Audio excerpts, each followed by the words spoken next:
This is a work of fiction. All characters, events, and military operations depicted are entirely fictional. The house cost less than his truck. That should have been the first warning.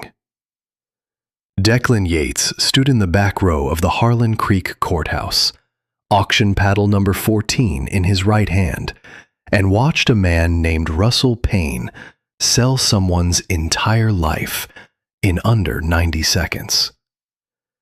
The gavel came down with a crack that echoed off the plaster ceiling, and just like that, Declan owned 5 acres of Ozark hillside and a 1-story Craftsman that nobody else had wanted. The courthouse smelled like old wood and older coffee. About 30 people sat in folding chairs, most of them locals who'd come for the entertainment value of watching strangers bid on dead people's belongings. Declan was the only stranger.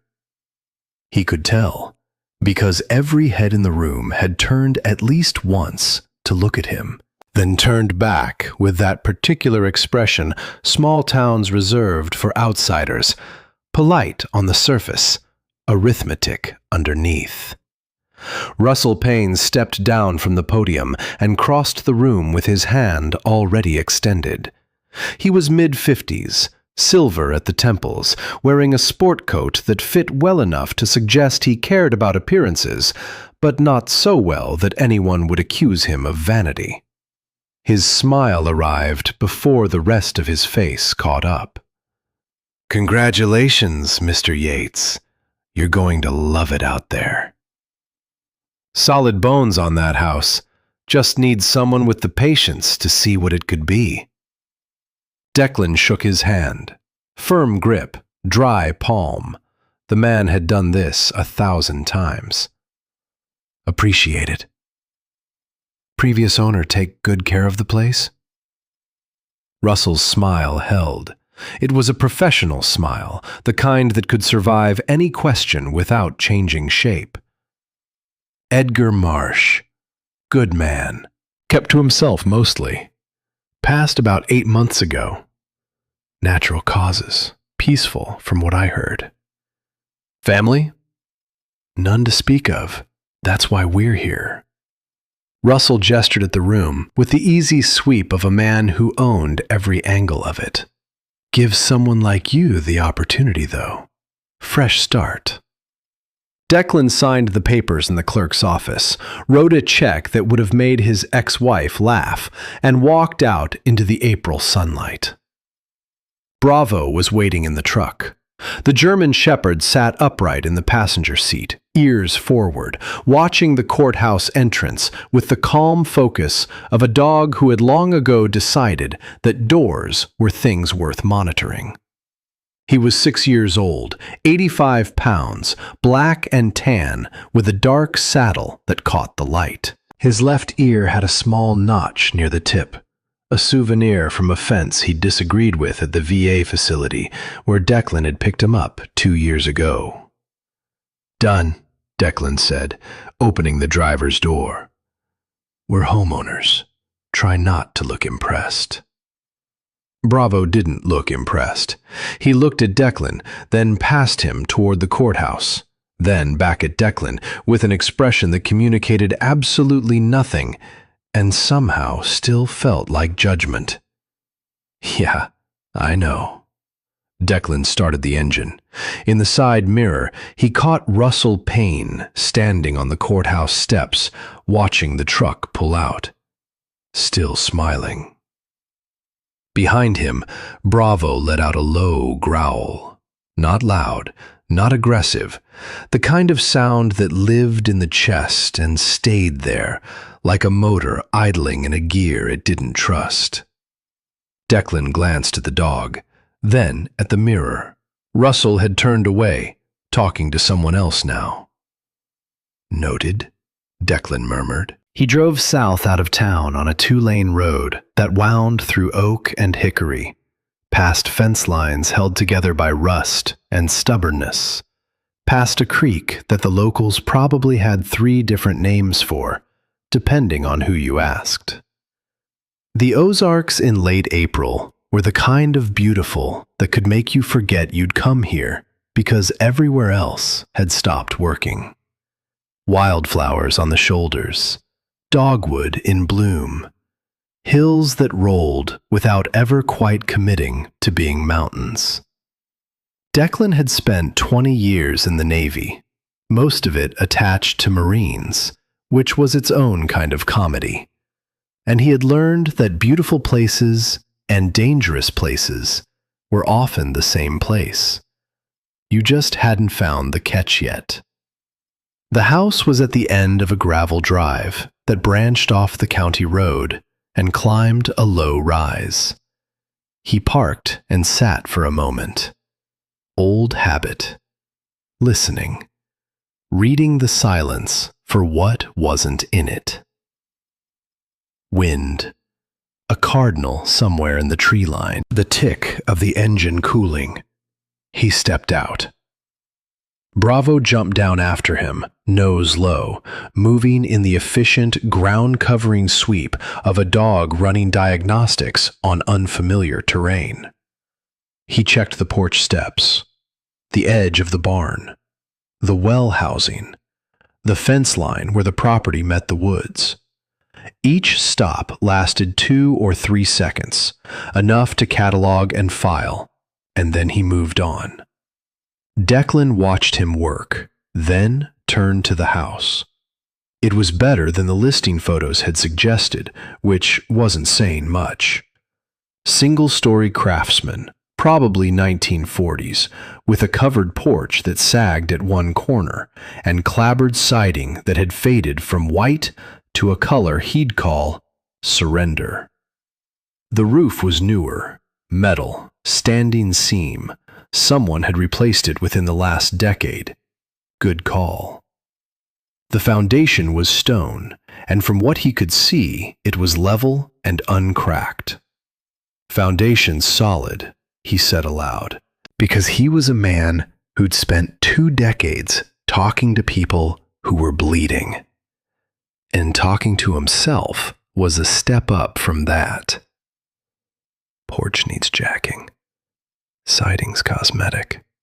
Roof's fine. He walked the perimeter, noted the barn, small, listing east, not worth saving, but not falling down today. The well had a hand pump and a cap that looked original. Behind the house, a root cellar entrance set into the slope of the hill. Wooden door with iron hinges gone orange with age. The yard was big enough for a dog to run. That was the part that mattered. Bravo had finished his survey and was standing near the front porch, facing Declan, with the look of a dog waiting for a verdict. "It'll do, boy." He went inside. The door was unlocked, which made sense. There was nothing left to steal. The main room was open, empty, smelling of dust and old plaster and something faintly chemical that he filed away without examining. Kitchen to the right. Hallway straight back, leading to a bedroom and a second room that might have been a workshop or an office. He walked through it methodically. The floors were hardwood, original, worn, but intact. The kitchen had been updated at some point in the 80s and hadn't been touched since, which was fine. A man who'd done field surgery in a convoy didn't need a kitchen island. Bravo followed him through every room, methodical, interested, documenting, until the back room. Declan was halfway down the hall when he realized the dog had stopped. He turned. Bravo stood at the threshold of the last room, the one that might have been an office. His body was angled forward, weight on his front paws, ears up. But he wasn't going in. "Bravo, come." The dog looked at him, then at the room. Then he took one step backward, turned his body 90 degrees and walked back toward the front of the house.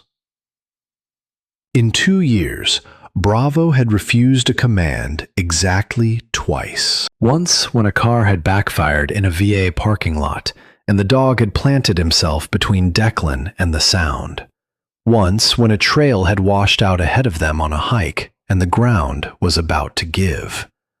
Both times, the dog had been right.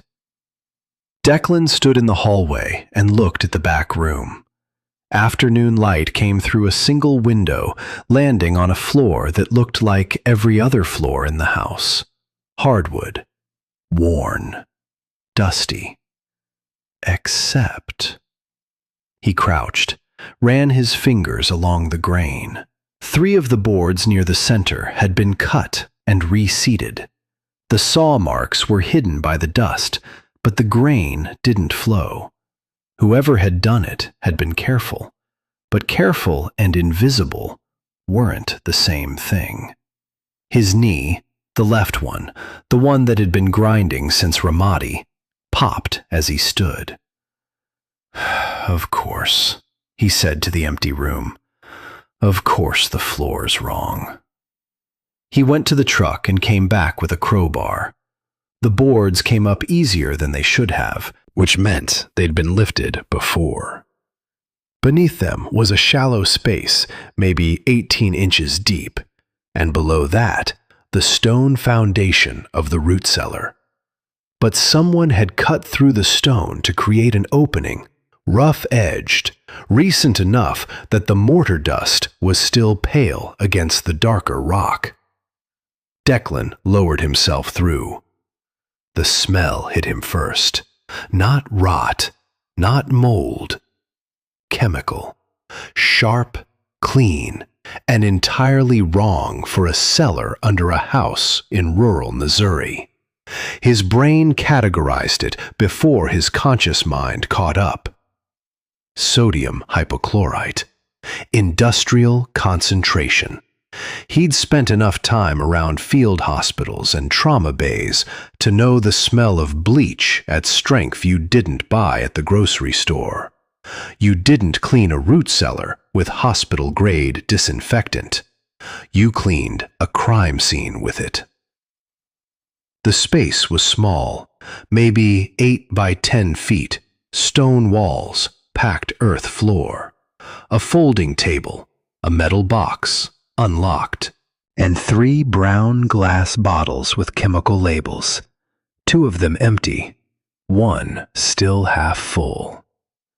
Declan pulled the box toward the light that filtered through the opening above. Inside, papers, insurance documents, bank statements, letters on letterhead he didn't recognize, and photographs. Property photographs, the kind taken for appraisals, with addresses written on the backs in the same handwriting. He spread them on the table. 4 different properties, 4 different names, 4 life insurance policies, all issued within the same 18-month window, all listing the same beneficiary company.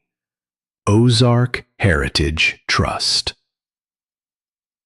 The policy on top bore the name of the house's previous owner, Edgar Marsh. Declan stared at the name. His fingers had gone still on the paper. Above him, through the opening, he could hear Bravo whining softly. The dog hadn't come down. Hadn't even tried. Marsh. He knew that name. Not Edgar, but Marsh. He gathered the papers, put them back in the box, and climbed out. Bravo was sitting at the far end of the hallway, facing him, ears flat. "I hear you," Declan said. He set the box on the kitchen counter and looked at the bottles he'd brought up. The half-full one, label still legible. Sodium hypochlorite, 12.5% concentration, commercial grade, not household bleach at 3%. This was what hospitals used, what forensic cleanup crews used, what you used when you didn't want blood to show up under a black light. 20 years in the Navy had taught him a lot of things. How to stop arterial bleeding with 2 fingers and a tourniquet. How to talk to a man who was dying and make him believe he wasn't. How to read a room, a road, a roofline for things that didn't belong. Right now, nothing about this cellar belonged. "All right," he said to Bravo. "Let's see who Edgar Marsh was." He didn't sleep much that night. That wasn't unusual. He hadn't slept much since Helmand, and the divorce had turned not much into creatively little. But this was different.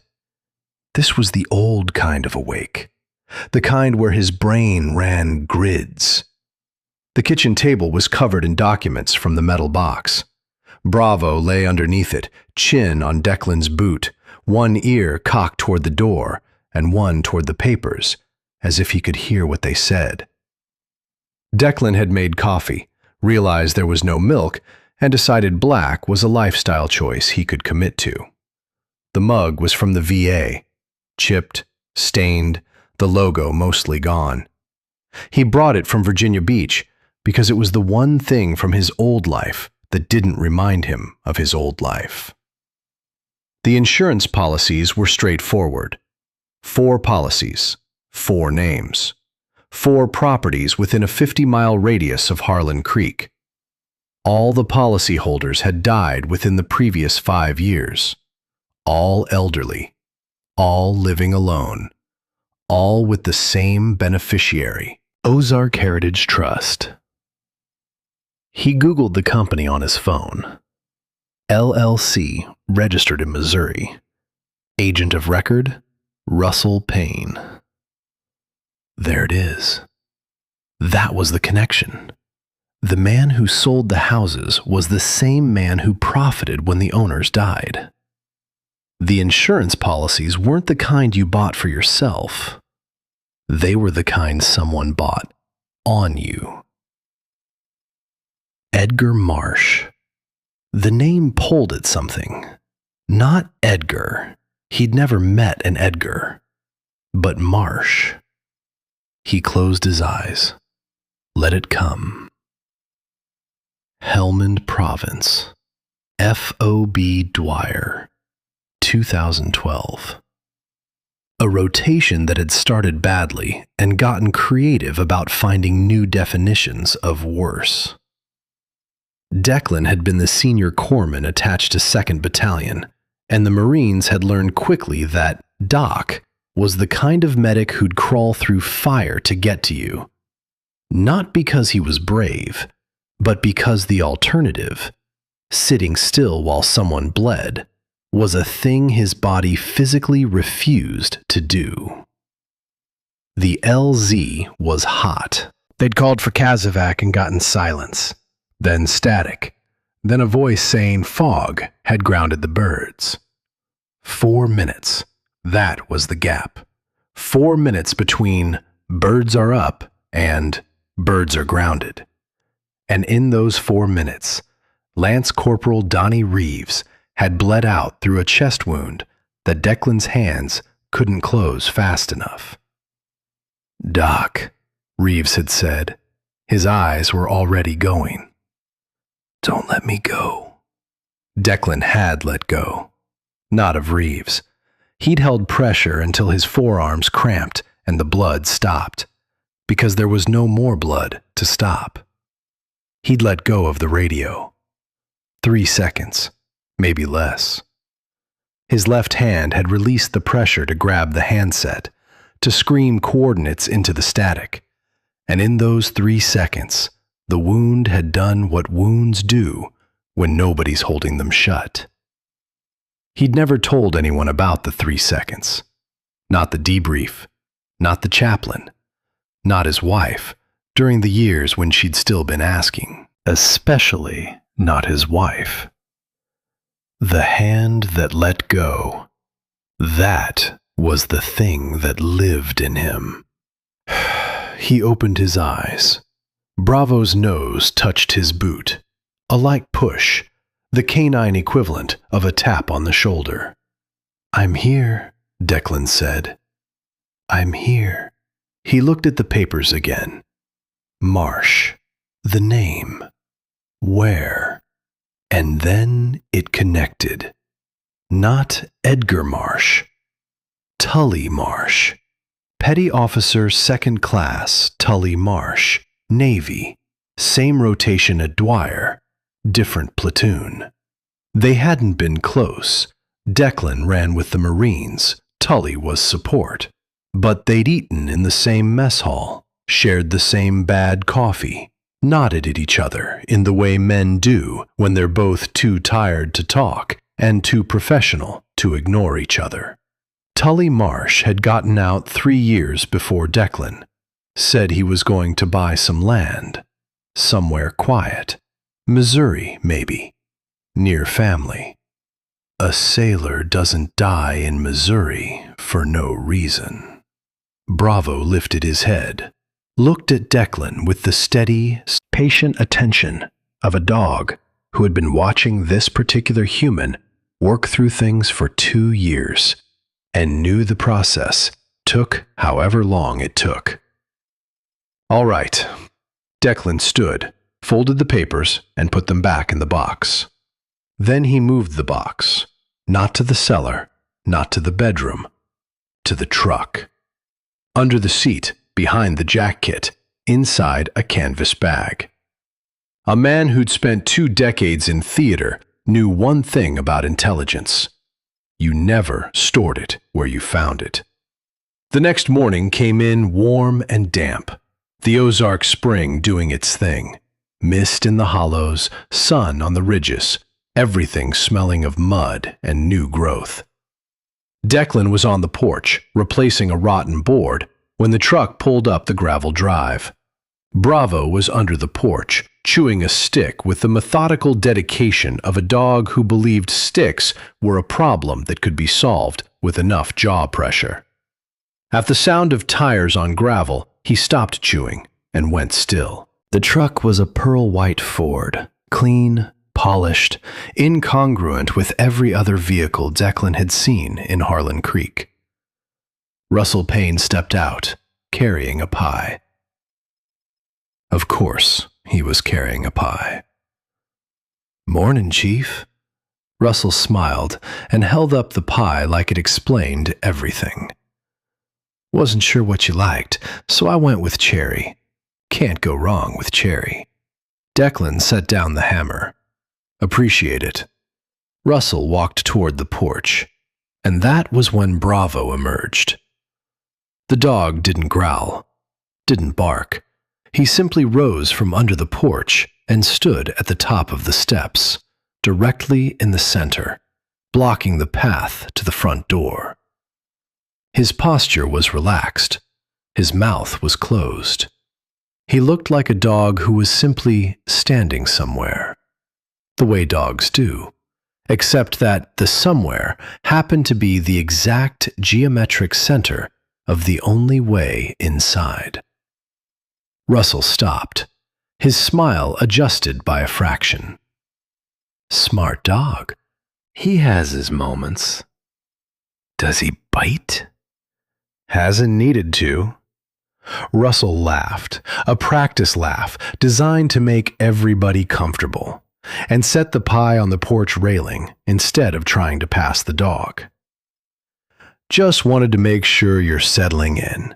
Anything you need, my office is right on the square. Been in this town 30 years. "You knew Edgar Marsh?" It was a test, and Declan delivered it flat, watching Russell's eyes the way he'd once watched interpreters' eyes when they translated things that might or might not be true. Russell didn't flinch. "Sure. Everybody knew Edgar. Quiet fellow. Lived out here alone for years.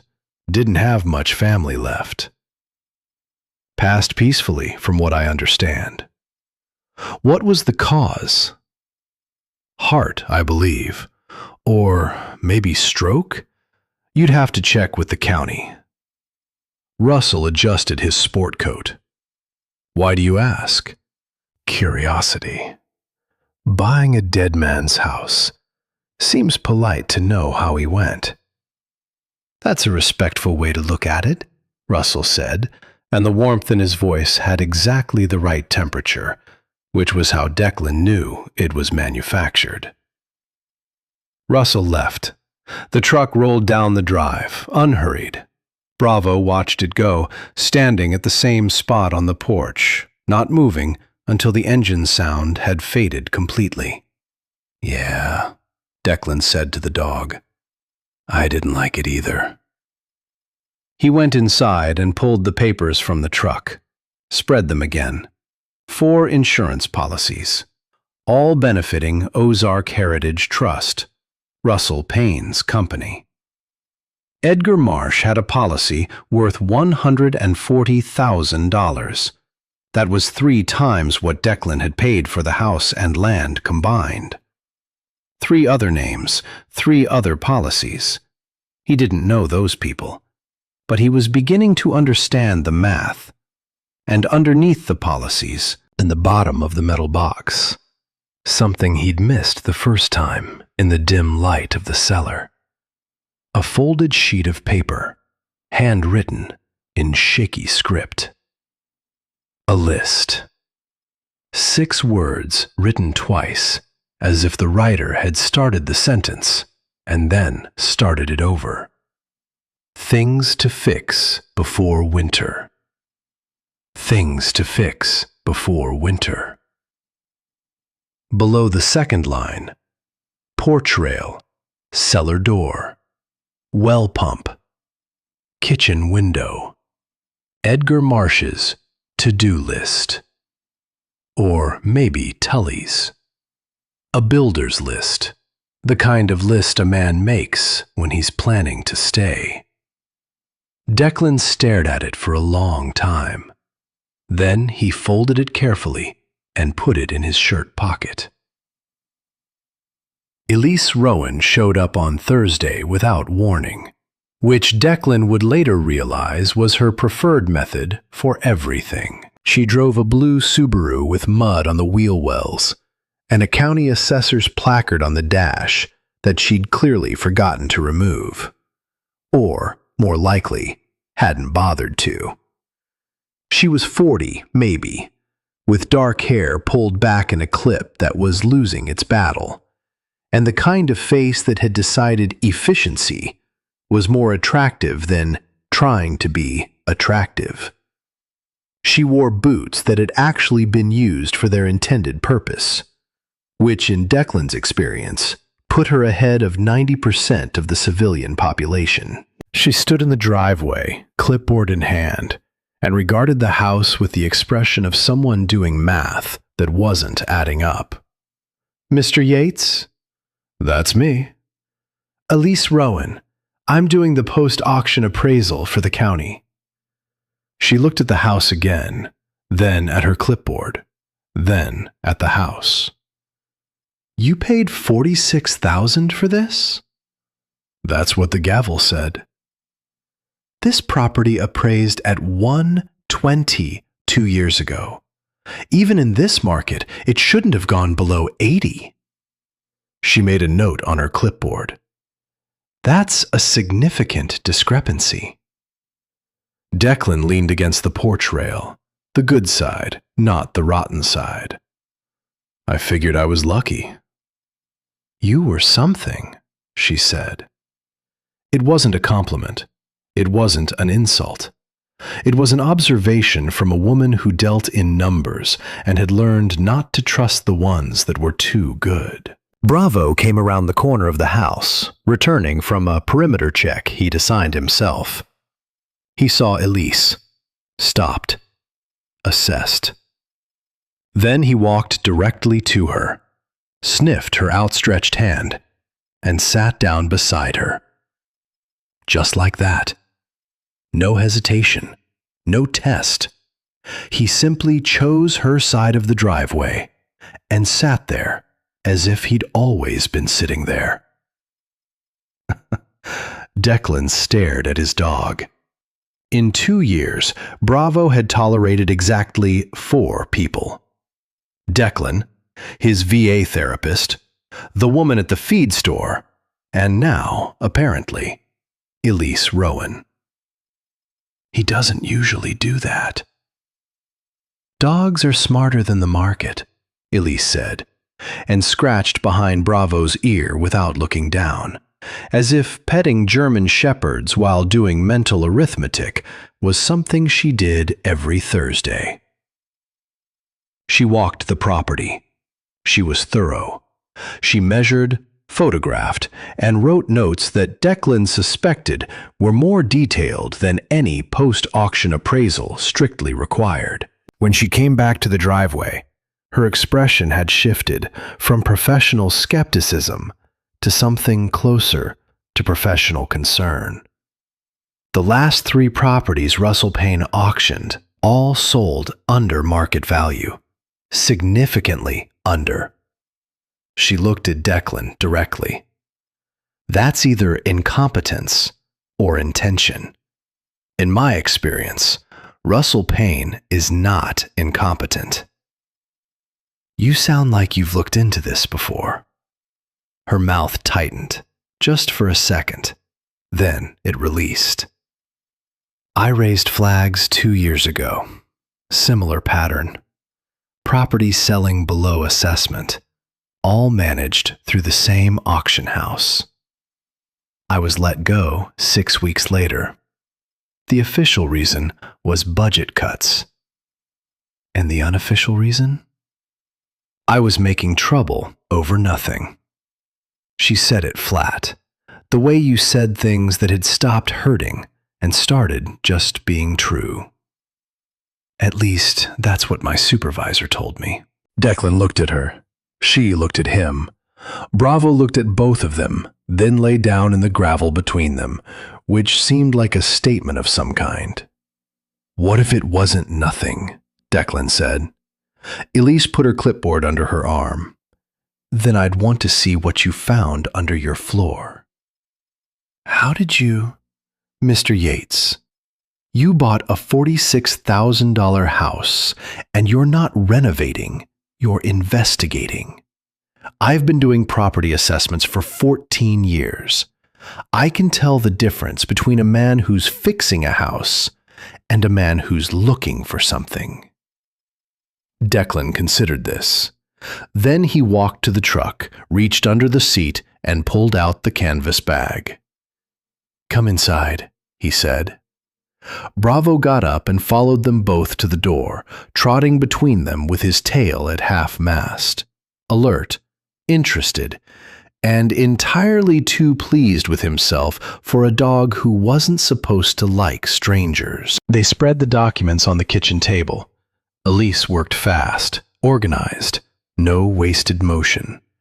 She sorted the insurance policies by date, cross-referenced the property addresses with her own records on her phone, and within 20 minutes had built a timeline on the back of her clipboard that was more coherent than anything Declan had managed in 2 days.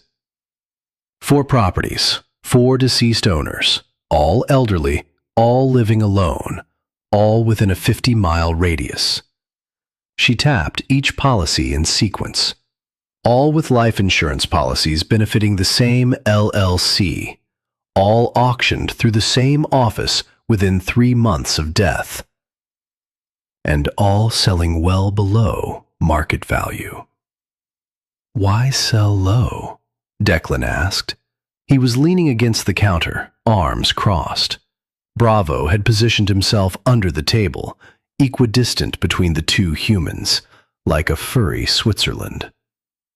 If you're the auctioneer, you want the highest price, not if the house is the evidence. Elise looked up. You sell low, you sell fast, to someone who doesn't know the area and won't ask questions.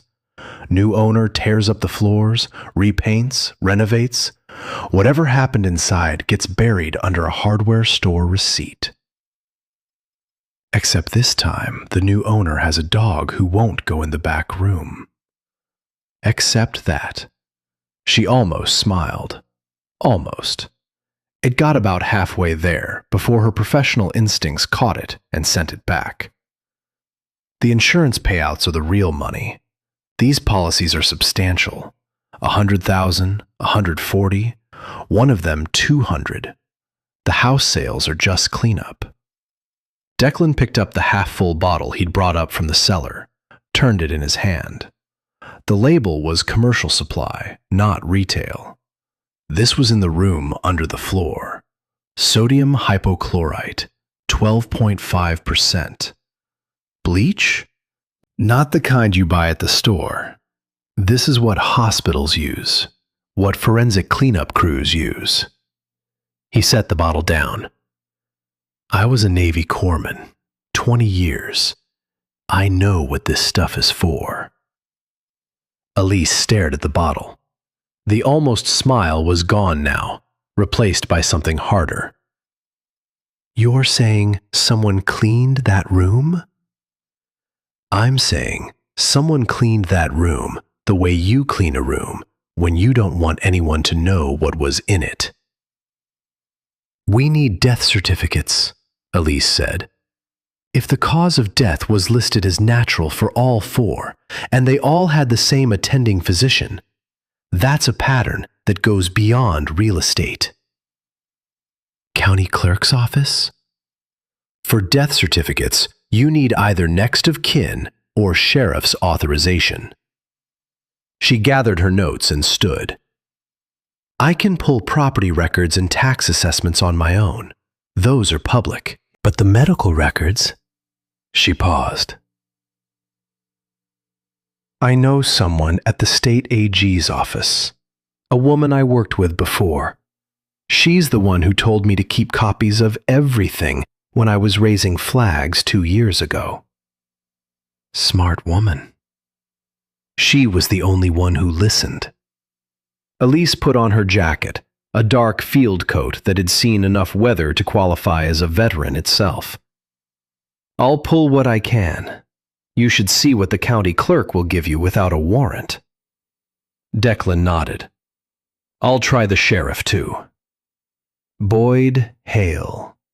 She said the name neutrally, which, in Declan's experience, was how people said names they had opinions about but hadn't decided whether to share. He's not a bad man. He's a careful one.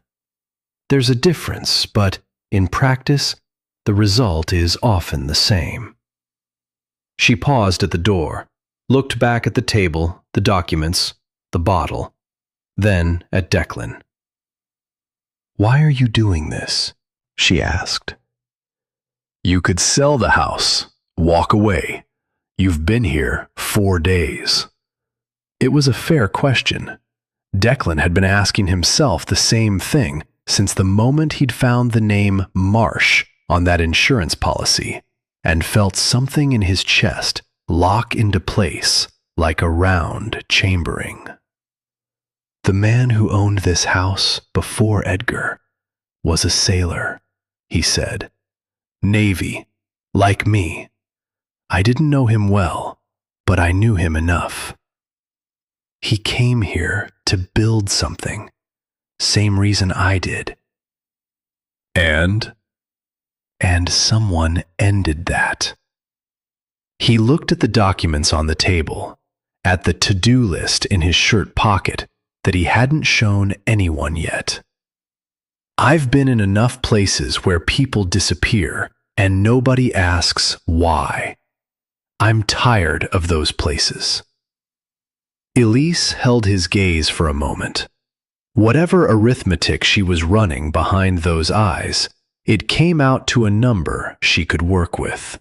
I'll call you tomorrow, she said, and left. Declan stood in the kitchen, listening to her Subaru crunch down the gravel drive. Bravo emerged from under the table, walked to the door, and watched the car go. Then he turned around, went to his water bowl, and drank with the satisfied efficiency of a dog who had just supervised a successful meeting. "Don't get ahead of yourself," Declan told him. "She's here for the paperwork, not the company."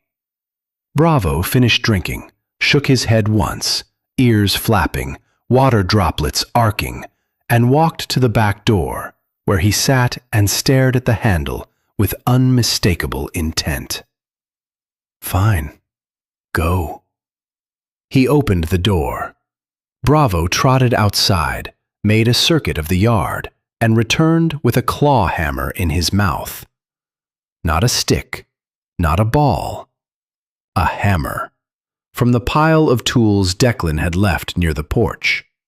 He set it at Declan's feet and looked up. "Right," Declan said, picking up the hammer. "Work to do." He spent the rest of the afternoon fixing the porch rail. Measure, cut, fit. The rhythm of it calmed the part of his brain that was still running grids on insurance policies and chemical concentrations. Building was like triage. You assessed, prioritized, and executed. One board at a time, one problem at a time. The sun dropped behind the western ridge and turned the sky the color of peach skin. Bravo lay on the porch, nose on his paws, watching Declan work. Occasionally, his ears rotated toward the road, tracking a sound, confirming its irrelevance, and returning to rest position. "Good boy," Declan said, not looking up from the nail he was setting. Bravo's tail swept once across the boards. Just once. That was enough. That night, Declan made dinner. Canned soup, crackers, an apple that was getting ambitious about its expiration date, and sat at the kitchen table where the documents had been. He'd moved them back to the truck. Operational habit. You don't eat where you keep your intel. Bravo ate his own dinner. Kibble and a spoonful of wet food mixed in, with the unhurried precision of a dog who had been fed on a schedule for so long that mealtime was less about hunger and more about ritual. When he finished, he walked to Declan's chair and rested his chin on Declan's knee. Not pushing, not demanding. Just there. "Tomorrow we go to town," Declan said. "Talk to the sheriff, see what he knows." Bravo exhaled through his nose. The sound was neither agreement nor objection. It was the sound of a dog who had heard this kind of plan before and knew that what mattered wasn't the plan itself, but whether the man making it would see it through. "Yeah," Declan said. "Me too." Outside, the Ozark night settled in. Frogs in the creek, an owl somewhere in the timber, and the particular quality of silence that only existed in places where people hadn't paved over every quiet thing. It should have been peaceful. It was. But underneath the peace, the documents sat in the truck under the seat, and a half-empty bottle of industrial bleach sat on the kitchen counter. And a dead sailor's to-do list sat in Declan's shirt pocket, close to his chest. Things to fix before winter. The list kept growing. Elise called the next morning before Declan had finished his coffee, which he was learning was a pattern with her. "I pulled the property tax records for all 4 addresses last night," she said without preamble. No hello, no how'd you sleep. Declan respected that. 3 of the 4 were current on their taxes at the time of death. No liens, no debt, no reason to sell. And all 3 were transferred to new owners within 90 days of the death certificate being filed. The 4th? The 4th owed back taxes, 2 years' worth. But here's the thing. The taxes came due after the insurance policy was purchased, not before. almost like someone stopped paying on purpose to make the eventual sale look like a distressed property. Declan set his coffee down. Bravo was lying on the kitchen floor, gnawing a rawhide bone with the steady, rhythmic dedication of a dog who had found his project for the morning and intended to see it through. "That's 4 for 4. "That's 4 for 4, she agreed.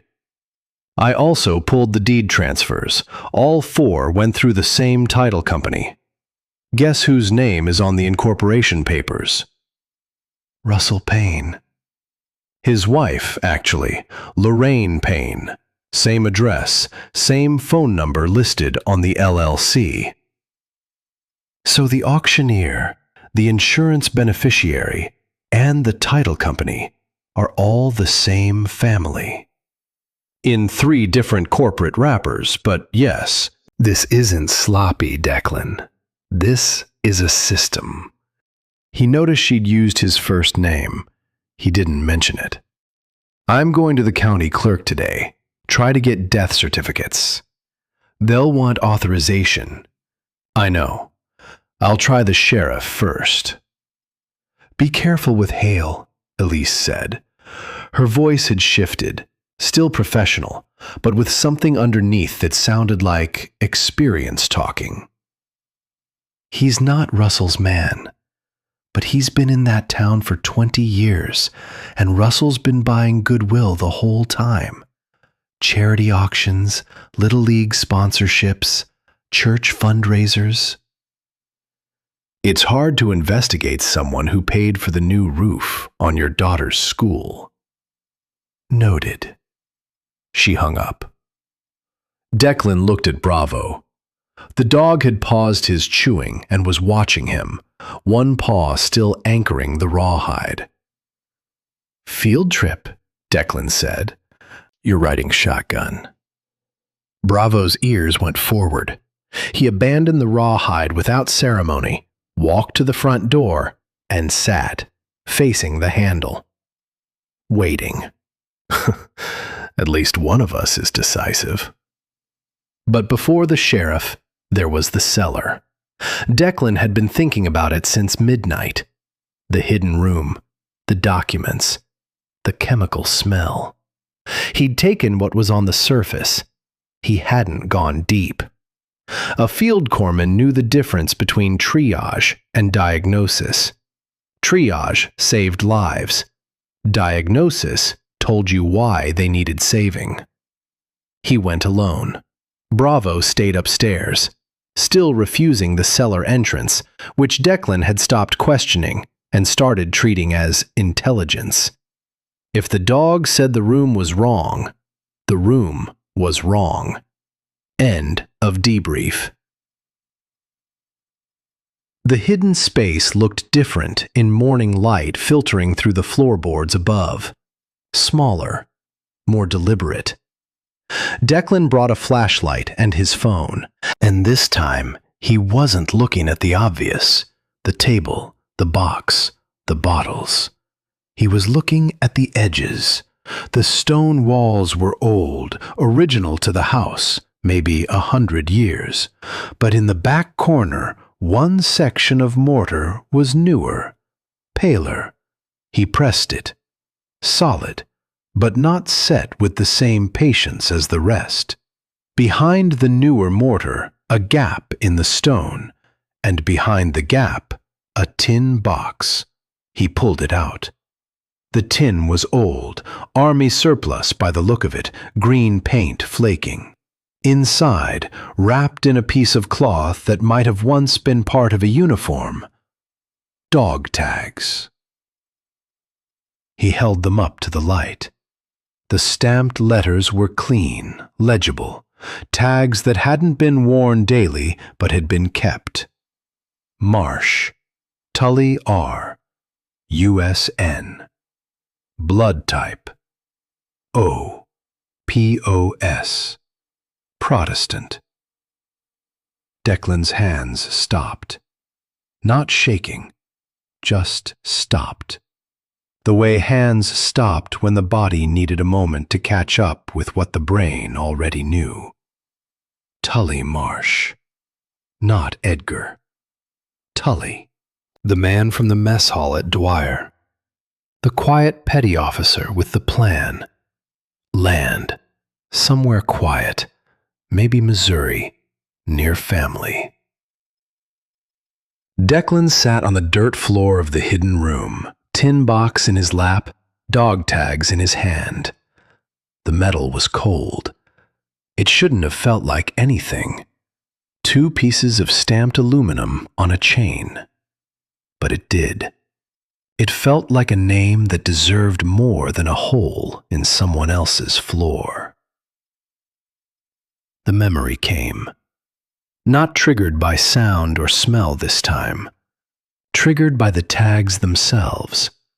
By the weight of a name held in the hand. Dwyer. The mess hall. 0600. Tully Marsh, sitting across the table with a tray of eggs that nobody should have called eggs, and coffee that nobody should have called coffee. He was reading a letter, actual paper, envelope with a stamp, the kind of mail that meant someone at home still believed in things that took 3 weeks to arrive. "What's the plan, Marsh?" Declan had asked. Because that's what you did at 0600 in a combat zone. You talked about the plan. The plan was the thing that kept you moving forward. The plan was proof that a future existed. Tully had folded the letter carefully. Precisely. The way a man folded something he intended to keep. "Gonna get a place with some land, Doc. Somewhere quiet. My uncle's got a house out in Missouri he wants to sell. Nothing fancy, just a little acreage, a creek, maybe some timber. Fix it up, get a dog, learn how to be bored." Bored sounds good. Bored sounds like the whole point. The mess hall dissolved. The dust settled back into Ozark dirt. Declan was sitting in a room under a floor, holding the dog tags of a man who had gotten his land, his creek, his timber, who had come here to build exactly what Declan was trying to build now. And someone had ended it, cleaned the floor, filed the paperwork, sold the house to the next stranger, who wouldn't ask questions.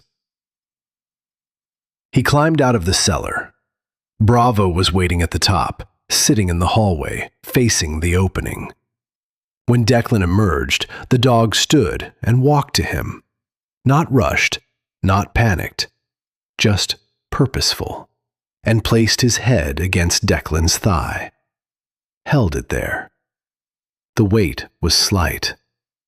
The meaning wasn't. Declan put his hand on the dog's head. Let it rest there. "He was doing what I'm doing," he said. "Same plan. Same dream. Somebody took that from him." He looked at the dog tags in his other hand, then at the house around him, the walls he'd been planning to paint, the floors he'd been planning to sand, the porch he'd already started fixing. Tully's house. Tully's dream.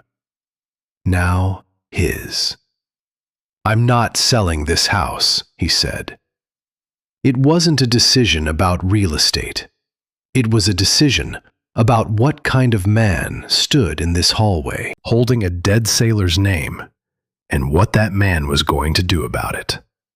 Bravo's tail moved. Once. Deliberate. "Let's go talk to the sheriff." The Harlan Creek Sheriff's Office occupied the ground floor of the courthouse, which meant Declan walked past the same room where he'd bought the house 4 days ago. It felt longer. Most things did when you'd found a hidden room full of insurance fraud in the interim. Sheriff Boyd Hale was in his office, door open, working through a stack of paperwork with the resigned determination of a man who'd accepted that law enforcement was 70% forms and 30% everything else. He was early 50s, built solid, with light brown hair going gray at the temples, and a jaw that suggested opinions even when his mouth was being diplomatic. His uniform was pressed. His desk was organized. The framed photo facing outward showed two girls in soccer jerseys, grinning. "Help you?" Hale looked up, assessed Declan in the quick, practiced scan of someone who'd been sizing up strangers professionally for 2 decades. "Declan Yates. I bought the Marsh property at the estate auction." "I heard." Hale leaned back. "Settling in all right?" "Getting there. I had a question about the previous owner, Edgar Marsh." "What kind of question?" "How he died." Hale's expression didn't change exactly. It tightened, the way a man's face tightened when a conversation arrived at a destination he'd been hoping it would avoid. "Natural causes. Heart failure, I believe. The death certificate's on file." "I'd like to see it." "That's a matter for the county clerk, and you'd typically need to be next of kin or have a legal interest. I own his property. I found some personal effects during renovation that suggest his death may not have been as straightforward as the paperwork says." Hale sat forward. His chair creaked. "What kind of personal effects?" "Insurance documents. Multiple policies on multiple individuals, all benefiting the same LLC. All the policyholders died within a few years of each other. All their properties were auctioned through the same office." Hale looked at Declan for a full 5 seconds without speaking. Then he looked past him, through the open office door, at the hallway that led to the rest of the courthouse, the rest of the town, the rest of the world he'd been managing for 20 years with careful, incremental compromises. "Son," he said, and the word wasn't condescending so much as reflexive, the way career law enforcement spoke to civilians who were about to make their lives complicated. "People die. That's what happens out here. Folks get old, they live alone, they pass. Properties go to auction because there's nobody left to inherit them. That's sad, but it's not criminal. 4 people in 5 years, all with the same insurance setup, all dying alone, all processed through the same auctioneer. That's not sad. That's a pattern. It's circumstantial. So was the smell in that room." "What smell?" "Industrial cleaning solution. Not the kind you buy at a hardware store.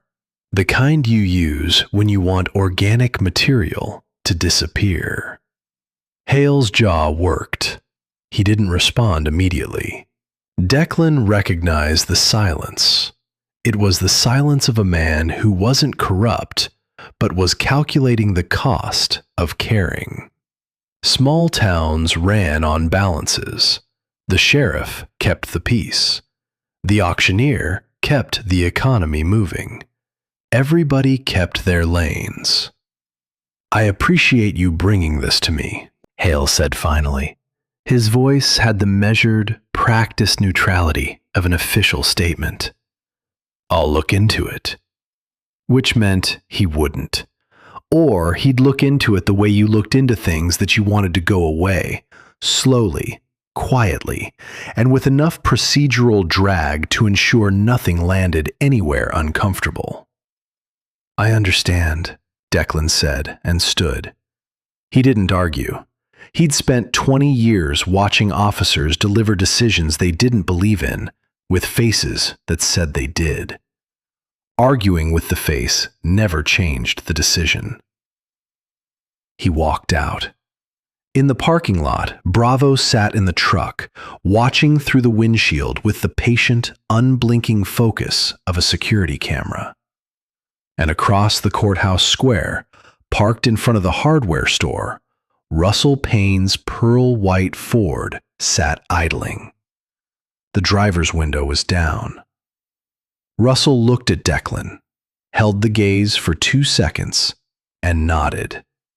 Not a wave, not a smile, just a nod.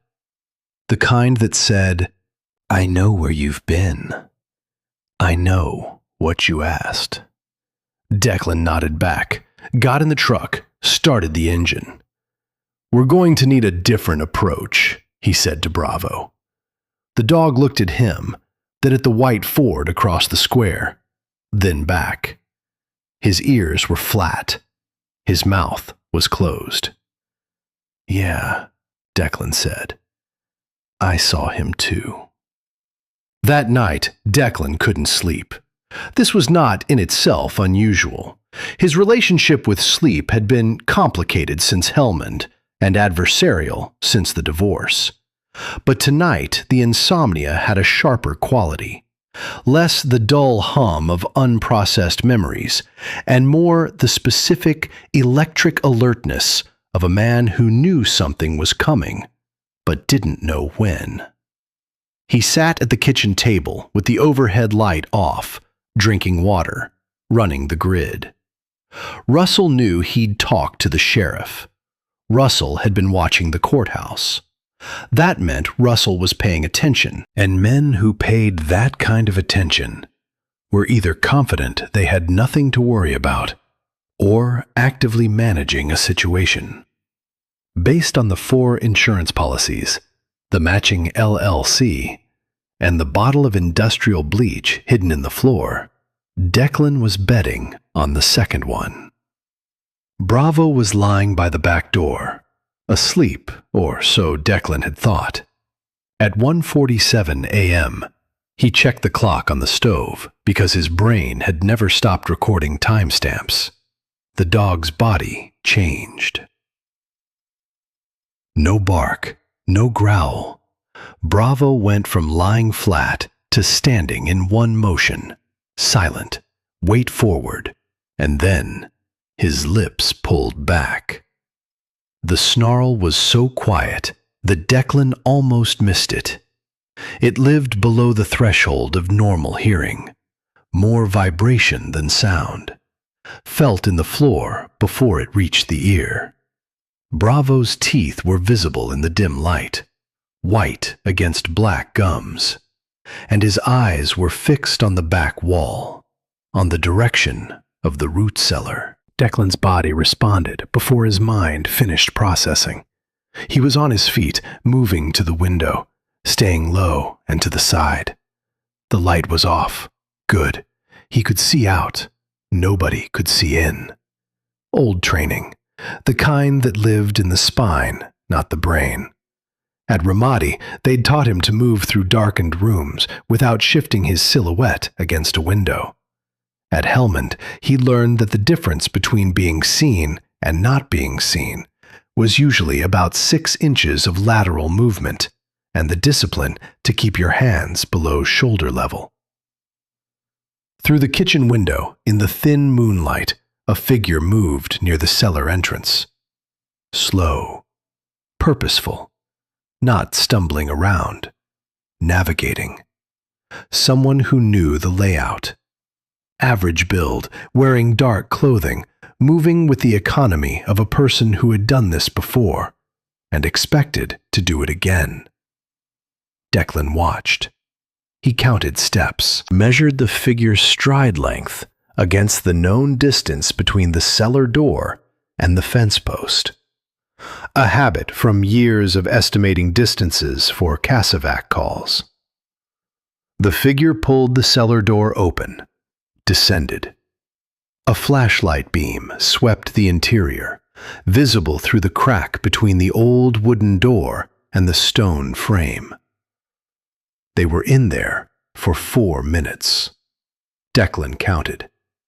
4 minutes to search, find the box, confirm it contained what they expected, and leave.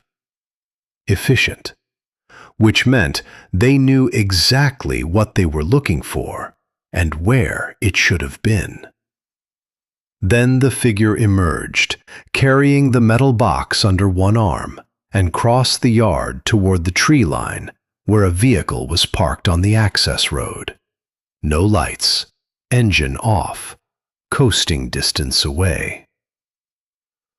The figure was carrying the metal box. The empty metal box. Because the documents had been in Declan's truck since Tuesday. Bravo remained at the door, teeth still showing, rigid. He didn't relax when the engine started in the distance. He didn't relax when the sound of tires on gravel faded to nothing. He stood there, locked, for another 30 seconds after total silence had returned. That was the tell. Not the snarl, not the stillness, the duration. A dog who relaxed as soon as the noise stopped was reacting to sound. A dog who stayed locked after the sound was gone was reading threat. "Good boy," Declan said quietly. He didn't touch the dog. Bravo was still in assessment mode, and interrupting that was like interrupting a surgeon. Eventually, another full minute, Bravo's lips closed. His weight settled back.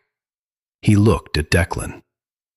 "They came for the papers," Declan said. They got an empty box. He went outside with a flashlight, moving along the fence line, checking the cellar. The intruder had been neat. Door closed behind them, ground barely disturbed. Professional. But not professional enough to check whether the target was still in the original location before making the trip. On the gravel access road, tire marks. Fresh. Wider than a standard sedan. Truck or SUV.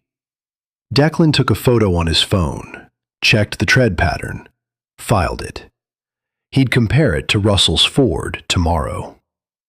He walked back inside, locked the door, checked the windows. Bravo was lying down again, but his eyes were open. Not sleeping. Watching. "If they came once," Declan said, "they'll come again." Bravo's ear rotated toward him. Acknowledged. Then rotated back toward the door. Neither of them slept after that. On Saturday, Declan called Elise and told her about the break-in. She was quiet for a long time, which he was learning meant she was thinking, not that she was scared. "So they know you found something," she said. "And now they know it's not where they left it, which means the next move is mine or theirs. Then make it yours. Meet me at the bridge. I've found something in the property records." The bridge was a one-lane timber crossing over Harlan Creek, about 2 miles south of town, surrounded by nothing but oak trees and the sound of moving water. A place where 2 people could stand at a truck hood and spread out papers without anyone driving by to notice. Elise was already there when Declan pulled up. She'd changed out of the assessor's field coat and into jeans and a flannel that made her look less like a county employee and more like a person with a Saturday. She had a folder, a laptop, and a thermos of coffee that she offered without asking. "Thanks." She spread the folder on Declan's truck hood. Inside, printed property records, tax assessments, and a hand-drawn timeline on graph paper that connected the 4 properties to their sale dates, death dates, and insurance policy dates. 3 of the 4 properties were also appraised by the county within 6 months of the owner's death, she said. The appraised values dropped between 10 and 30% from the previous assessment. Every time. And every time, the appraisal was signed off by the same supervisor. The supervisor who fired you? The supervisor who fired me. She didn't look away from the papers. He retired 8 months ago, lives in Branson now. I don't think he was in on it. I think he just didn't want to see what was there. There's a lot of that going around. Why did you keep looking after they let you go? Elise was quiet for a moment. She rearranged 2 pages, aligning their edges with unnecessary precision. The gesture of someone buying time to decide how honest to be. Because I was right, she said. And being right about something and then walking away from it, that's worse than being wrong. Being wrong you can fix. Walking away, you can't unfeel. I tried. I moved to Springfield, took freelance work, told myself it wasn't my problem anymore. Lasted about 4 months before I started pulling records again on my own time. 4 months is a long time to pretend. It was the longest 4 months of my life. She looked at him directly. You know what that's like. Pretending something doesn't matter when it does. He did know. He'd spent 2 years after the divorce pretending the 3 seconds in Helmond didn't follow him into every room he entered.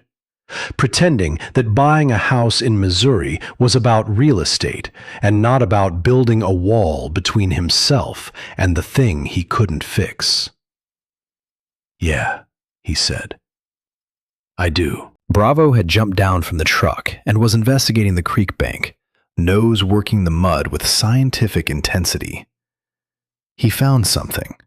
A stick, a rock, possibly a frog, and stood over it, ears forward, as if deciding whether it required further analysis. Elise watched him. He's methodical. He was a police washout, too calm for the canine unit. Declan took a sip of her coffee. It was better than his. Apparently being calm under pressure is a negative in law enforcement. Only if you're a dog. They stood there for a moment, both looking at the papers, both reaching for the same page. Their hands came within an inch of touching. Declan noticed. Elise noticed that he noticed. Bravo chose that precise moment to return from the creek bank, push his wet nose directly between their forearms, and shake creek water across both of them and the property records. Bravo, Declan said, wiping his face. Timing. His timing is fine, Elise said, blotting a document with her sleeve. She was smiling now, an actual smile. The kind that happened before the professional instincts could intercept it. It changed her face, made it warmer, younger, more dangerous in the way that honest expressions from careful people are always dangerous. We need the death certificates, she said, and just like that, she was back, professional, focused, the smile packed away. If the attending physician is the same on all 4, that's our thread. Sheriff won't authorize access. There's someone else. Dr. Warren. He was the only physician in Harlan Creek for 30 years. Retired 3 years ago. Lives out past Cedar Ridge. If anyone signed those certificates, it was him. You think he'll talk? Elise looked at Declan. I think that depends entirely on who's asking. The road to Dr. Warren's house got worse the farther you drove, which Declan suspected was intentional. 3 miles past the last paved turnoff, the gravel thinned to dirt. The dirt thinned to ruts, and the ruts led to a 1-story frame house set into the hillside behind a screen of cedars. A man who chose this kind of isolation either didn't want company or was afraid of the kind he'd get. Declan parked at the bottom of the drive and walked up. Bravo walked beside him, off-leash, moving with the easy, ground-covering stride of a dog who'd done enough approaches to know the difference between a house visit and a mission. This felt like a house visit. The dog was relaxed. Declan was not. He knocked. Inside, footsteps. A chain rattled. The door opened 3 inches, showing a man in his 70s, thin-framed, white-haired, wearing a flannel shirt that hung on shoulders that had once been broader. His face had the deeply lined quality of someone who'd spent decades making decisions that affected other people, and had stopped sleeping well because of it. Dr. Leland Warren looked at Declan, then past him, checking the road, then back. "Whatever you're selling," he said, "I don't want it." "I'm not selling anything. My name's Declan Yates. I bought the Marsh property." Something crossed Warren's face, quick, involuntary, there and gone. Recognition, maybe, or something closer to flinch. "I don't know anything about that property." "I didn't ask about the property. I came to ask about Edgar Marsh." "Edgar Marsh died of natural causes. The death certificate is on file with the county." His hand moved on the door, closing it. "I'm sorry I can't help you." The door shut. Chain rattled again, from the inside this time. Declan stood on the porch. He could knock again. He could push. He could do the things that men with his training were good at: apply pressure, create urgency, exploit openings. Instead, he sat down on the top step. Bravo, who had been standing at the bottom of the steps throughout, looked at Declan, then at the closed door. Then he walked up the steps, past Declan, circled once in the narrow space between the door and the porch railing, and lay down. Not at Declan's feet, at Warren's door. The dog curled into a loose half-moon, nose toward the threshold, one ear angled toward the closed door, and settled. His breathing slowed. His body relaxed against the wood in a way that said, "I'm going to be here for a while." Declan watched him.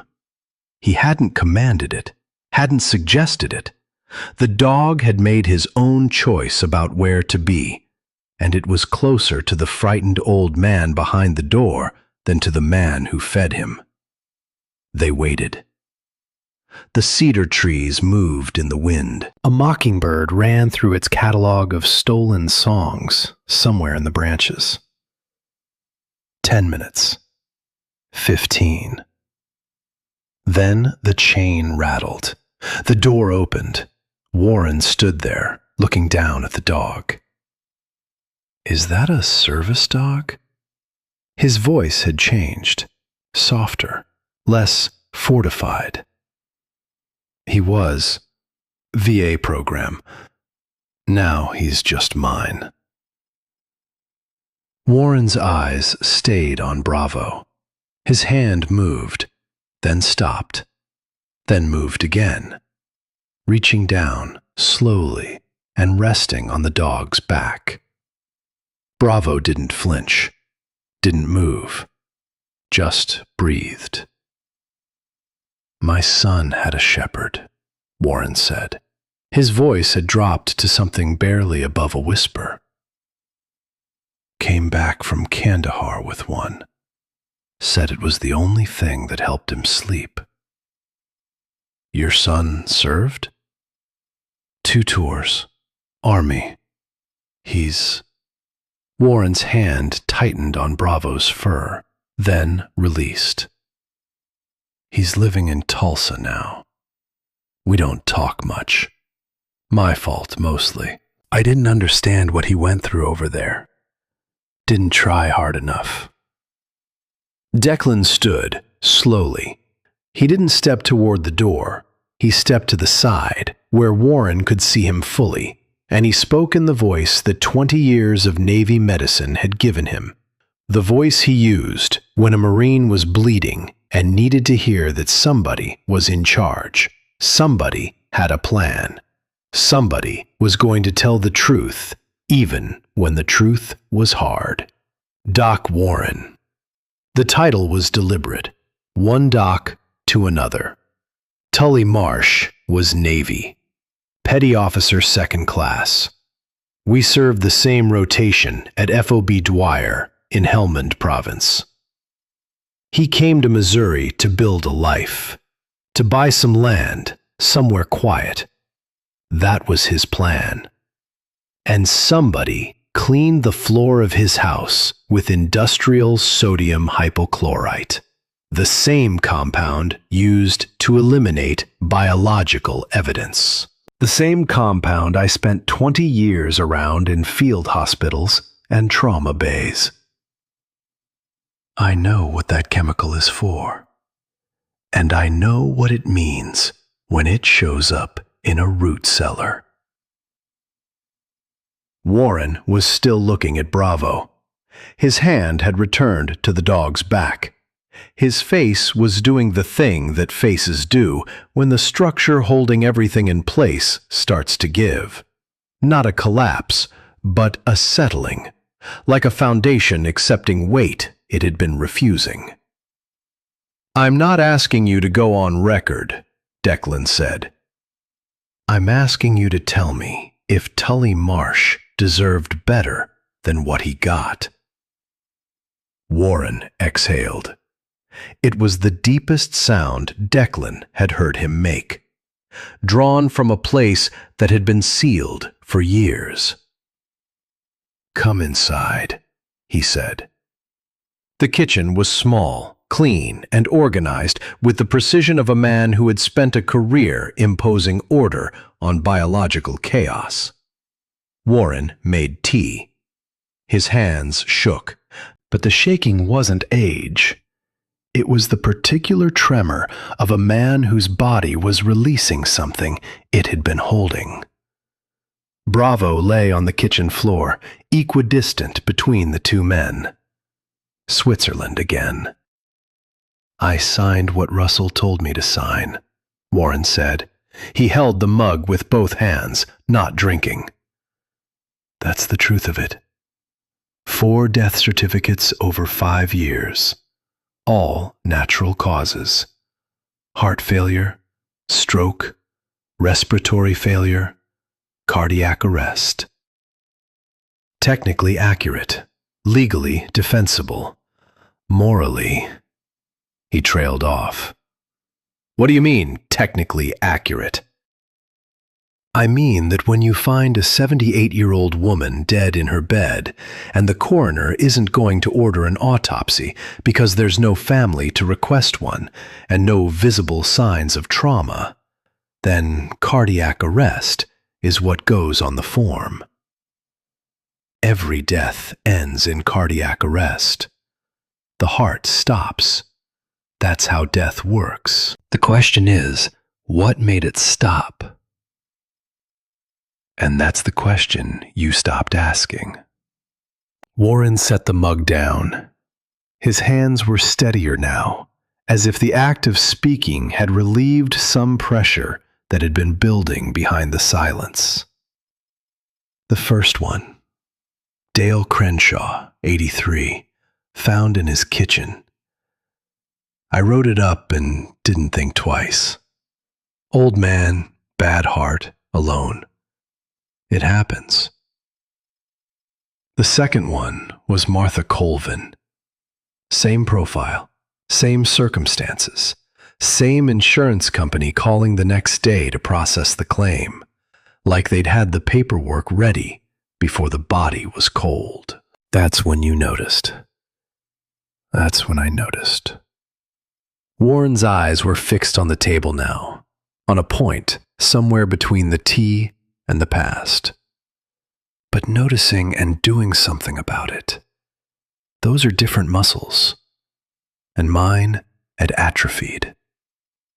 And you didn't ask that question. I asked it once.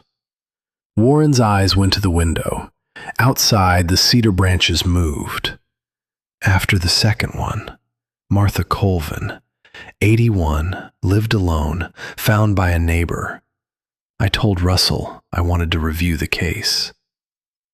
He came to this house, sat in that chair where you're sitting, and he told me that Martha's policy was already processed.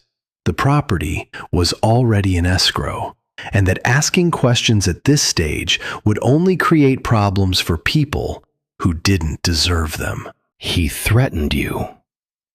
He didn't have to. He just explained the situation, the way he explains everything, calmly, reasonably, with that smile.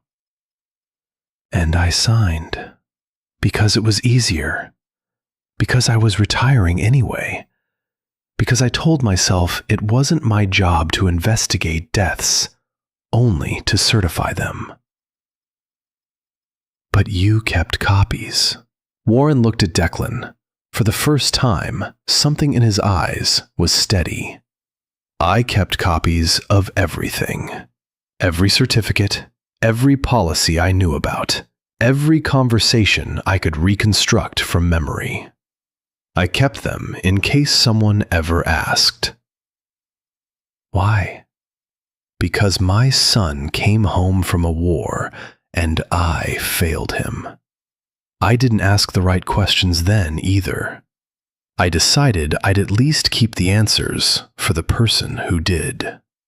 He stood, walked to a closet in the hallway, and returned with a manila folder, thick, rubber-banded, edges worn from handling.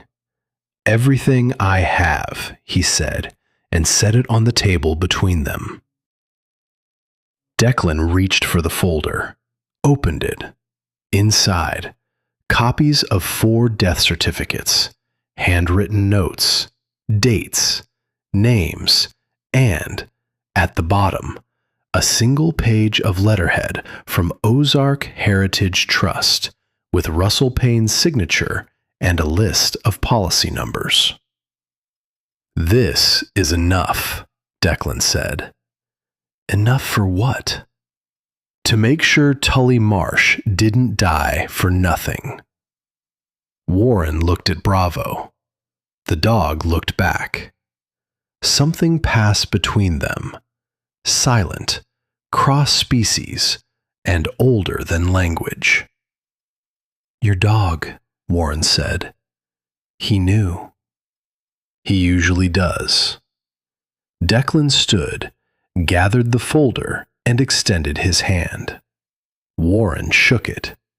The old doctor's grip was thin, but present. "Thank you, Doc." "Don't thank me. I should have done this years ago."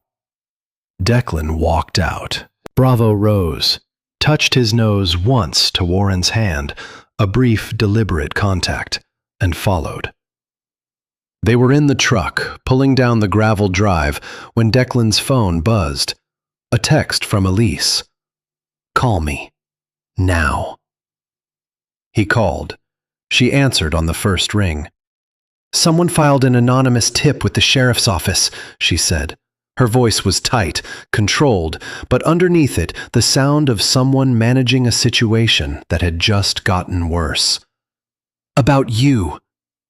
Declan, they told Hale you have a history of violence, that you have documented PTSD, that you purchased a deceased veteran's property and may have had prior contact with the victim."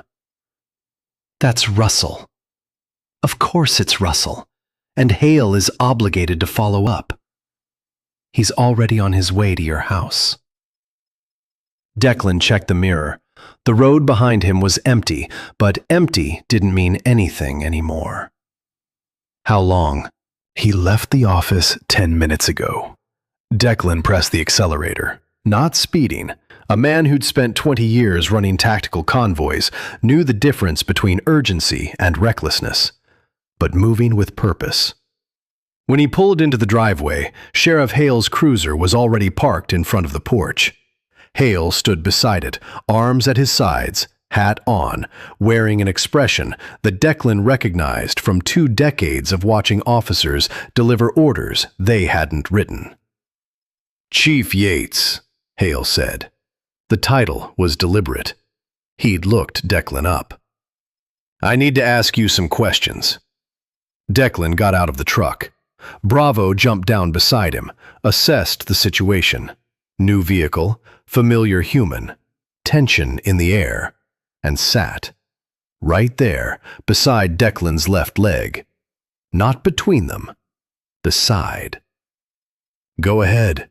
"I've received a report suggesting you may have purchased this property with prior knowledge of the previous owner. That you may have had a prior relationship with the deceased, and that you have a documented history of—" He paused, and to his credit, the pause held a flicker of discomfort. "Psychological instability." "I have PTSD," Declan said. He said it flat, the same way he'd say his blood type or his shoe size. "It's documented because I documented it. I walked into the VA myself, filled out the forms myself, did the intake myself. That's not instability. That's a man taking care of his own maintenance." Hale had the grace to look slightly uncomfortable. The report also mentioned the previous owner's military background, and yours, and suggested a connection. "The connection is that we both served in the Navy, and we were both stationed at the same FOB in Afghanistan. I didn't know he lived here. I didn't know he was dead. I bought this house at a public auction 4 days ago because it was cheap, and I needed a place to start over." "Then explain why a dead sailor's dog tags were found in your house." Declan went still. Not the stillness of surprise, the stillness of recalibration. Russell hadn't just called in a tip. Russell had fed Hale specific information about the dog tags, which meant either Russell had someone watching the house, or he'd been in the cellar himself before the break-in and knew what was there. Either way, the frame was tighter than Declan had expected. "I found those dog tags in a hidden compartment under the floor," Declan said, "along with 4 life insurance policies, all benefiting a company owned by the man who auctioned me this house, along with a bottle of industrial cleaning solution that has no business being in a residential property." Hale's eyes narrowed slightly. "You have evidence of that?" "I have the documents, the bottle, Dr. Warren's signed statement. And I have 20 years of military medical training that tells me someone cleaned that room to eliminate biological evidence." Hale looked at Declan, looked at the house, looked at Bravo, sitting calmly at Declan's side, watching the whole exchange with the steady patience of a dog who'd seen enough tense conversations to know they usually ended with someone making a decision. "I'll need to see all of that," Hale said finally. "Come inside." But Declan knew, as he opened the door and Bravo padded in ahead of them both, that the game had changed. Russell had moved first. The anonymous tip was a frame, a way to redirect the investigation from the insurance fraud to Declan himself. And it was smart, because it used the one thing Declan couldn't deny against him. Not a crime, not a lie. His own medical record. PTSD. The wound that kept giving, even when you were the one who'd asked for help. That night, after Hale had left with copies of everything, Copies because Declan kept the originals. The house felt smaller. Declan sat on the porch steps in the dark, not because it was peaceful, but because the walls inside had started closing in. Bravo lay beside him, chin on his paws, staring at the road. "He didn't believe me," Declan said. "Or he did, and it doesn't matter, because Russell's been in this town 30 years, and I've been here a week." His phone buzzed. Elise. "I can't be seen with you right now," she said. Her voice was steady, but the steadiness cost her something. "If I lose credibility before the AG's office gets involved, we lose everything." "I'm sorry." "Don't be. You're right." "That doesn't make it easier." "No, it doesn't." She hung up. Declan set the phone on the step beside him and looked at the sky. The Ozark night was clear, stars dense and close, the kind of sky that existed only in places where people hadn't washed it out with their own light. Tully Marsh had looked at this same sky, had sat on this same porch maybe, had made a list of things to fix before winter, and never gotten to finish it. Bravo shifted, pressing his flank against Declan's leg. Not leaning, just there, warm and solid and unquestioning. "I didn't survive 20 years of fixing broken bodies to let a county auctioneer break me," Declan said. The dog didn't respond. He didn't need to. His presence was the response. 85 pounds of calm, steady certainty that the man beside him was going to figure this out, and that he would be there when he did. Declan looked at the stars for another minute. Then he stood up, went inside, and called Finn. Chief Petty Officer Finn Haldane, retired, answered on the fourth ring with the voice of a man who'd been asleep and didn't mind admitting it. "This better be someone I like." "It's Yates." "Doc?" The voice changed immediately. Warmer, more awake, carrying the particular affection that existed between men who'd shared a deployment and hadn't spoken in 3 years, but could resume the conversation as if 3 years were 3 minutes. "The hell are you calling it? What time is it?" "Late. I need to ask you about Tully Marsh." The silence on the other end was different now. Not the silence of a man collecting himself, the silence of a man deciding how much to say. "Tully," Finn said. "Yeah, what about him? When's the last time you heard from him?" 8 months ago, maybe.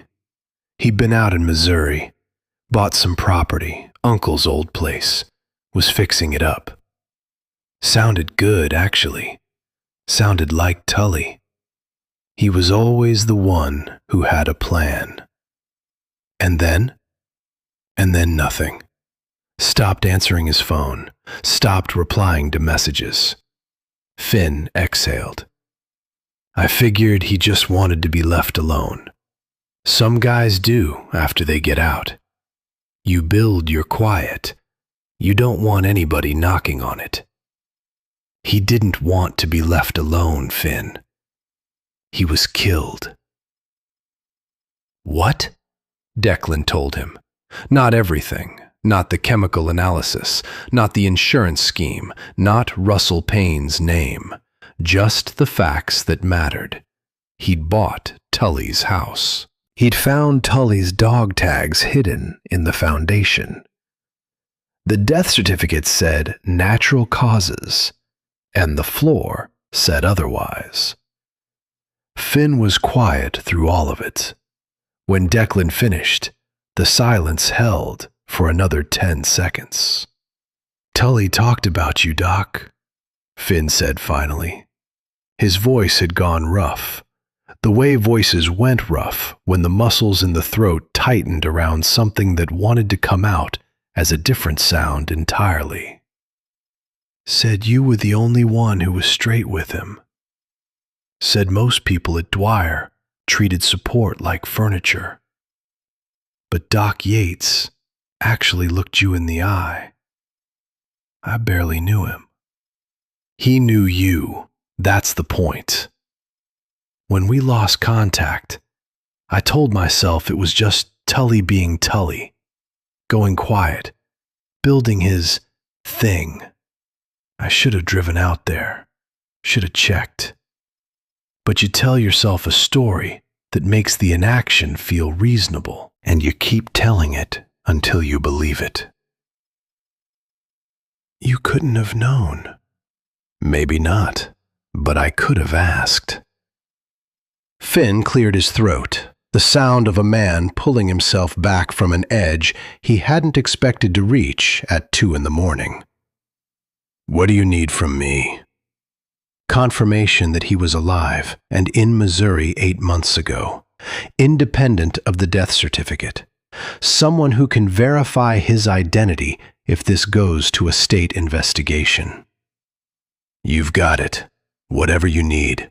Call, statement, deposition. Tully deserved better than disappearing. He did. Doc? Finn's voice was steady again, the kind of steady that combat veterans could summon when it mattered, bolted over whatever was breaking underneath. Finish this. I will. Hoo-yah. Hoo-yah. He hung up. The kitchen was quiet. Bravo had come inside at some point during the call and was lying on the floor beside the chair, not under the table this time. Beside it, where Declan could see him, and he could see Declan. When Declan yawned, Bravo yawned. Mirror behavior. The dog doing what the dog did, reflecting the man back to himself. Don't start. Bravo closed his mouth and rested his chin on his paws. Outside, a sound. Faint. Gravel shifting on the access road. Bravo's ear rotated, but his head didn't lift, registering, not alerting. The sound faded. Wind, probably. Or a deer. Or nothing. Declan went to the window anyway. The drive was empty. The road was dark. But at the edge of the gravel, visible in the porch light, fresh tire marks. Different from last time, narrower tread, different vehicle. Someone had driven past his house, slowed, and kept going. He stood at the window for a full minute. Then he locked the door, checked the other windows, and went to bed. Bravo followed, took his position on the floor beside the bed, and lay there with his eyes open. Tomorrow, Declan said to the ceiling. Tomorrow we end this. Bravo's tail thumped once against the hardwood. Agreement, or just the sound a dog made when his person was still awake and talking. Either way, it was the last sound Declan heard before sleep finally came. Brief, shallow, and full of plans. The auction was on a Tuesday. Russell Payne had scheduled it for 10 in the morning, which gave Declan the impression that the man treated other people's dead relatives with the same brisk punctuality he brought to everything else. Property number 5. Another elderly owner. Another quiet death. Another house that would sell for less than it was worth to someone who wouldn't look too hard at the history. Declan had spent the previous day preparing. Not the way a lawyer would prepare, with briefs and motions and procedural choreography. The way a corpsman prepared. You assessed the situation. You identified what you had. You made a plan that accounted for the fact that plans rarely survived first contact. And then you moved. What he had. Warren's folder. Copies of death certificates, handwritten notes, the Ozark Heritage Trust letterhead with Russell's signature. Elise's property analysis, tax records, appraisal discrepancies, the timeline connecting 4 deaths to 4 sales to 4 insurance payouts. The bottle of sodium hypochlorite, still half full, label intact. Tully's dog tags. And Finn Haldane, standing by in Tulsa with a phone and a willingness to swear under oath that Tully Marsh had been alive, well, and living in Missouri 8 months ago. What he didn't have: a sheriff willing to act, an ally who could be seen with him in public, or any guarantee that what he was about to do would work. "Bravo," he said. The dog was lying on the kitchen floor, watching him sort documents into a canvas bag with the alert patience of a dog who recognized mission prep when he saw it. "We're going to town." Bravo stood, walked to the door, sat facing the handle. "You don't even know what we're doing." The dog's tail swept once. "Fair enough. Neither do I, completely." The Harlan Creek courthouse was fuller than Declan had ever seen it. Auctions drew people, even bad ones, maybe especially bad ones, because small-town entertainment was a limited resource, and watching someone's life get reduced to a gavel price was free admission to a drama nobody had to audition for. Russell Payne stood at the front of the room, behind the same podium where Declan had bought his house 12 days ago. He wore a navy sport coat today, a step up from the gray. His hair was combed, his shoes were polished. His smile was already in position, the kind of smile that could sell a house, a handshake, or a version of events, depending on what the market required. There were maybe 40 people in the room. Folding chairs, some standing along the walls. Declan recognized a few faces from town: the woman at the hardware store, a man he'd nodded to at the gas station. He didn't see Elise. He hadn't expected to. He walked in with Bravo at his side, not on a leash. The dog moved with him, matching his pace, positioned at his left, the way a partner walks when both parties understand the terrain. A few people glanced at the dog. In a courthouse. At an auction. It was unusual enough to notice, not unusual enough to object. Declan took a position in the back row, sat down. Bravo sat beside his chair, facing the podium, waiting. Russell's eyes found him. The smile didn't waver, but something behind it recalculated. Declan recognized the expression. He'd seen it on men in Helmand who were suddenly aware that the road ahead might not be as clear as they'd planned. "Good morning, everyone," Russell said into the microphone. His voice was warm, practiced, delivered with the ease of a man who'd been selling things for 30 years. Objects, stories, versions of reality. "Welcome to the estate auction for the property of the late Helen Acker. Lovely home on Cedar Ridge Road, sitting on 3 acres of good Ozark land." He launched into the description. Square footage, year built, acreage, water rights, septic status. The mechanical poetry of real estate, designed to make a dead woman's house sound like an opportunity instead of a loss. Declan listened. He waded through the description, through the opening bid, through the first 3 paddles rising. He waited because rushing was how you lost things, and patience was a skill the Navy had spent 20 years embedding in his bones. You didn't rush triage. You didn't rush a tourniquet. You didn't rush the moment that mattered. The gavel came down. Property sold. $38,000. below market value. Again. Russell smiled at the buyer, shook a hand, made a note on his clipboard. Declan stood up. The chair legs scraped against the floor. A small sound, but in the post-gavel quiet, it carried. Heads turned. Russell looked up. Declan walked forward. Not fast, not slow. The walk of a man who had made a decision and wasn't going to be redirected from it. Bravo walked with him, matching stride, ears forward, body calm. He reached the front of the room, stepped to the side of the podium, and faced the crowd.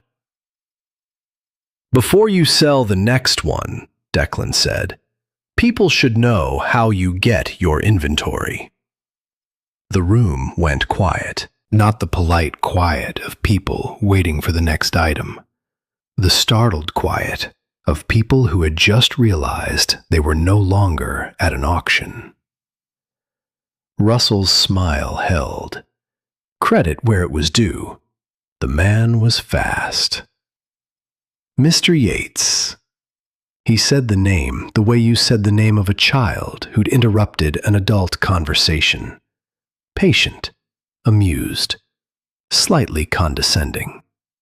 "If you have a complaint about your purchase, my office is right across the square. I'm happy to discuss." "I don't have a complaint," Declan said. He opened the canvas bag on the podium and began laying out documents. Insurance policies, property records, tax assessments. Warren's folder. "I have evidence." The room shifted. People leaned forward. Some stood. The murmur started low and rippled outward, the sound of 40 people recalculating what they'd come here to see. Russell stepped closer to the podium. His smile was still there, but it had changed temperature. Cooler now, more precise. "Folks," he said, addressing the room with the practiced warmth of a man who'd been managing public perception since before most of these people had mortgages. "This is the gentleman who recently purchased the Marsh property. He's new to town, and I understand he's been through a difficult time. Let's be compassionate." Declan didn't react. He kept laying out documents. Russell's voice dropped half a register. Still warm, still reasonable, but with a new edge underneath. "I've spoken with Sheriff Hale," he said. "Mr. Yates has documented PTSD. He's a veteran, and we all respect his service. But," and here the voice found its groove, the particular register of a man who'd learned long ago that you destroyed people most effectively by expressing concern for them. "He's been seeing patterns that don't exist. He bought a dead man's house, and he's looking for someone to blame for his own difficulties." The room wavered. Declan could feel it, the shift from curiosity to uncertainty. Russell was good. He'd taken Declan's wound, dressed it in sympathy, and turned it into a weapon. A few people in the back nodded, not maliciously, just reflexively. The narrative made sense. Stranger comes to town. Stranger has problems. Stranger makes accusations. That was a story people understood. Russell sensed the shift and pressed. He stepped out from behind the podium, hands open, palms up, the posture of a reasonable man addressing unreasonable circumstances. "I've served this community for 30 years. I've run every fundraiser, every estate sale, every church auction in this county. When Helen Acker passed, God rest her, her family called me, because that's what people do. They call Russell." He turned to the crowd, sweeping his gaze across faces he'd known for decades. "Now, I feel for Mr. Yates. I truly do. Coming back from war, going through a divorce, buying a house alone. That's a lot of weight for any man. But weight can make a person see shadows where there's nothing but light. A woman in the third row, 60, church hat, pearl earrings, nodded. "He's right," she murmured to the man beside her. "Russell's a good man." Declan felt it, the room tilting away from him. Russell had 30 years of goodwill in this room. Little League sponsorships, charity drives, Thanksgiving turkeys delivered to widows. Declan had 12 days and a bag of documents. In the calculus of small-town credibility, 12 days was nothing. For a fraction of a second, he thought about walking out, taking the bag, driving home, letting the AG handle it through proper channels, through paperwork and subpoenas and the glacial machinery of institutional justice. Then he thought about Tully's to-do list, the shaky handwriting, things to fix before winter, written twice because the man who wrote it hadn't been sure he'd get the chance. Declan let the silence hold for 3 full seconds. Then he spoke. "You're right," he said. His voice was even, unhurried. The voice of a man who'd told Marines with shattered femurs that the helicopter was coming when he wasn't sure it was. Because calm was a medical instrument, and panic was a toxin. "I do have PTSD. It's documented because I documented it. I walked into the VA myself, filled out the forms myself, and sat in the chair myself. That's not instability. That's a man taking care of his own maintenance." The woman in the pearl earrings looked at him differently. So did 2 men standing along the wall, one of them wearing a VFW cap. Declan picked up the brown glass bottle from the canvas bag and held it where the room could see it. "I also have 20 years of Navy medical training. Hospital corpsman, Fleet Marine Force. 4 deployments attached to Marines in Afghanistan and Iraq. I've treated gunshot wounds, blast injuries, and chemical burns. I know every cleaning agent, disinfectant, and forensic solvent in the NATO field manual. And I know that the floor of Tully Marsh's back room was cleaned with industrial sodium hypochlorite, 12.5% concentration. The same compound used to eliminate biological evidence in forensic cleanup." He held up the bottle. The label faced the room. "You don't clean a root cellar with this, Russell. You clean a crime scene." The room was silent. The kind of silence that happened when 40 people simultaneously realized that what they were hearing might be real. Russell's mouth opened. For the first time since Declan had known him, nothing came out immediately. The smile was gone. What was underneath it was smaller. A man doing arithmetic that no longer added up in his favor. "This is absurd," Russell said. But the warmth was gone from his voice. What remained was flat, stripped, the sound of charm with the surface removed. "You're a stranger making wild accusations based on 4 life insurance policies," Declan said, tapping the documents on the podium. "All benefiting Ozark Heritage Trust, an LLC registered to you. Based on 4 elderly residents who died alone within 5 years, all with death certificates signed by the same physician. Based on a signed statement from that physician, confirming that you instructed him on what to write." He placed Warren's statement on the pile. Printed copies. Elise had made them. He didn't know when, but they were here, stacked neatly, ready to distribute. And based on these, he held up the dog tags. The stamped aluminum caught the courthouse light. Petty Officer 2nd Class Tully Marsh, United States Navy. He came to Missouri to buy a piece of land and build a life. He served his country. He deserved better than a cleaned floor and a fraudulent death certificate. From the middle of the room, a woman stood, mid-60s, gray-haired, wearing a church-appropriate dress. Her voice shook, but it carried. "Tully Marsh was my cousin," she said, "and nobody told me he was dead." The domino fell. Another voice. "Martha Colvin was my neighbor. She wasn't sick." Another. "Dale Crenshaw played cards with my father every Thursday. He was fine in October, dead in November." Russell turned toward the voices. His hand gripped the edge of the podium. This is Russell." The voice came from the back of the room. Sheriff Hale stood in the doorway, and he was not alone. Beside him was a woman in a dark blazer, early 40s, holding a folder and a badge wallet. State AG's office. And behind them, standing just outside the courthouse entrance, Elise Rowan.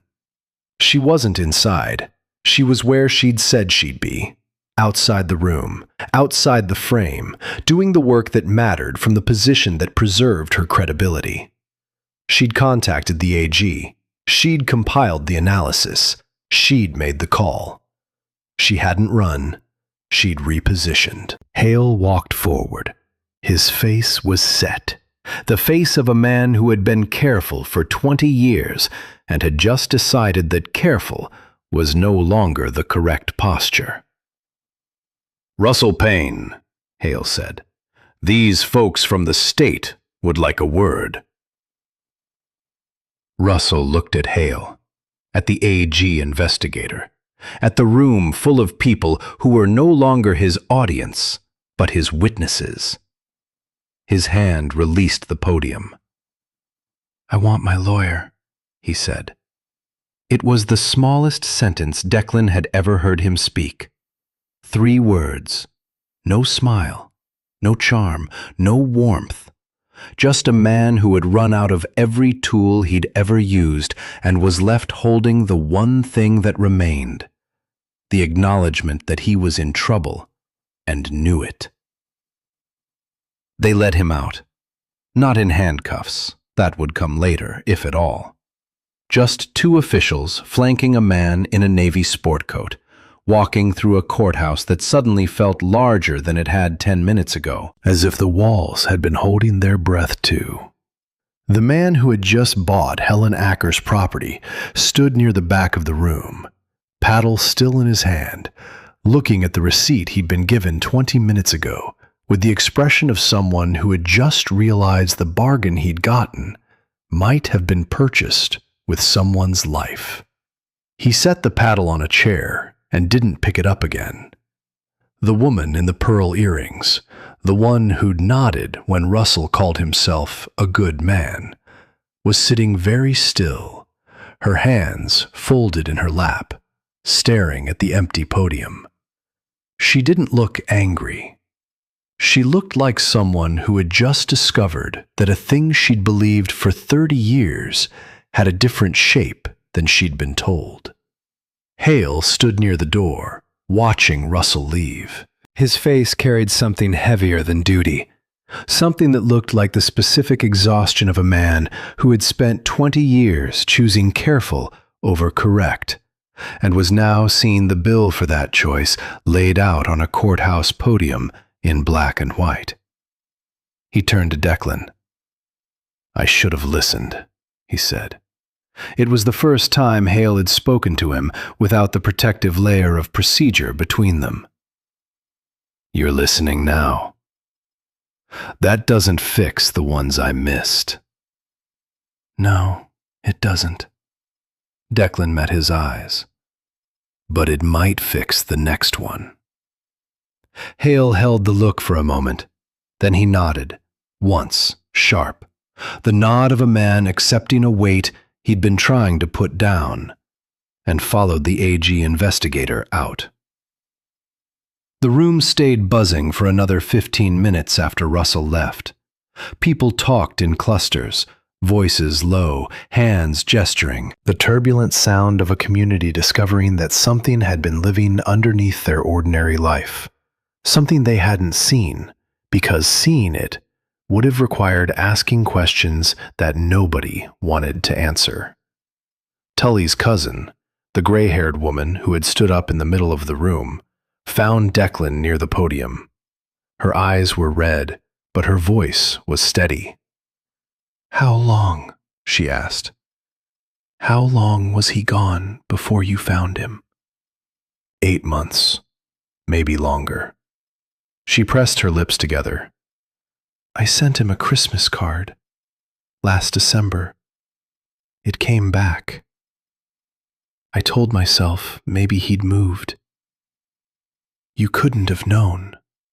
"No," she said, "but somebody should have asked." She touched Declan's arm, brief, firm, the touch of a woman who had been raised to express gratitude through action rather than words. Then she turned and walked out. Declan gathered his documents.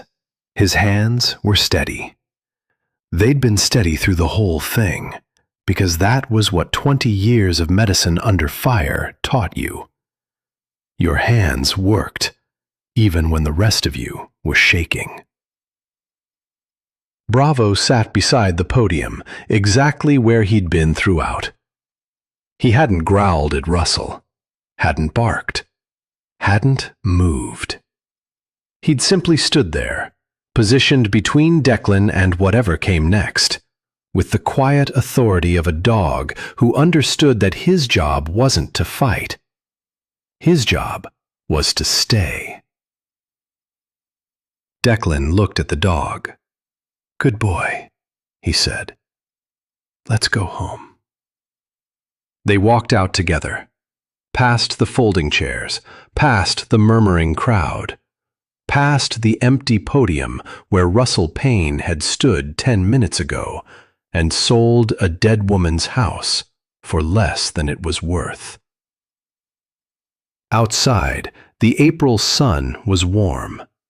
Elise was leaning against the courthouse railing, arms crossed, watching them come out. Her expression was complicated. Relief, exhaustion, something else. "The AG's opening a formal investigation," she said. "They'll want your documents, Warren's statement, everything. They'll get it." "You did it," she said. And for a moment, her professional voice cracked just enough to let something personal through. "You actually did it." "We did it," he said. "You built the case. I just delivered it loud."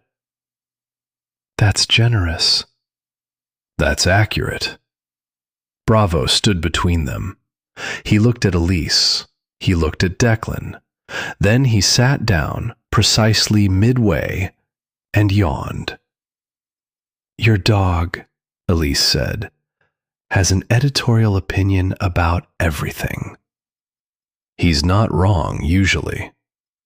She straightened from the railing. "I'll be in touch. The AG will need to interview you formally, and I'd like to come see the house when it's finished." "It's not finished." "I know. That's why I want to see it."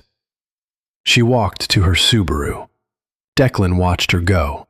He didn't say anything else because some things didn't need words, and some words needed more time before they deserved to be said.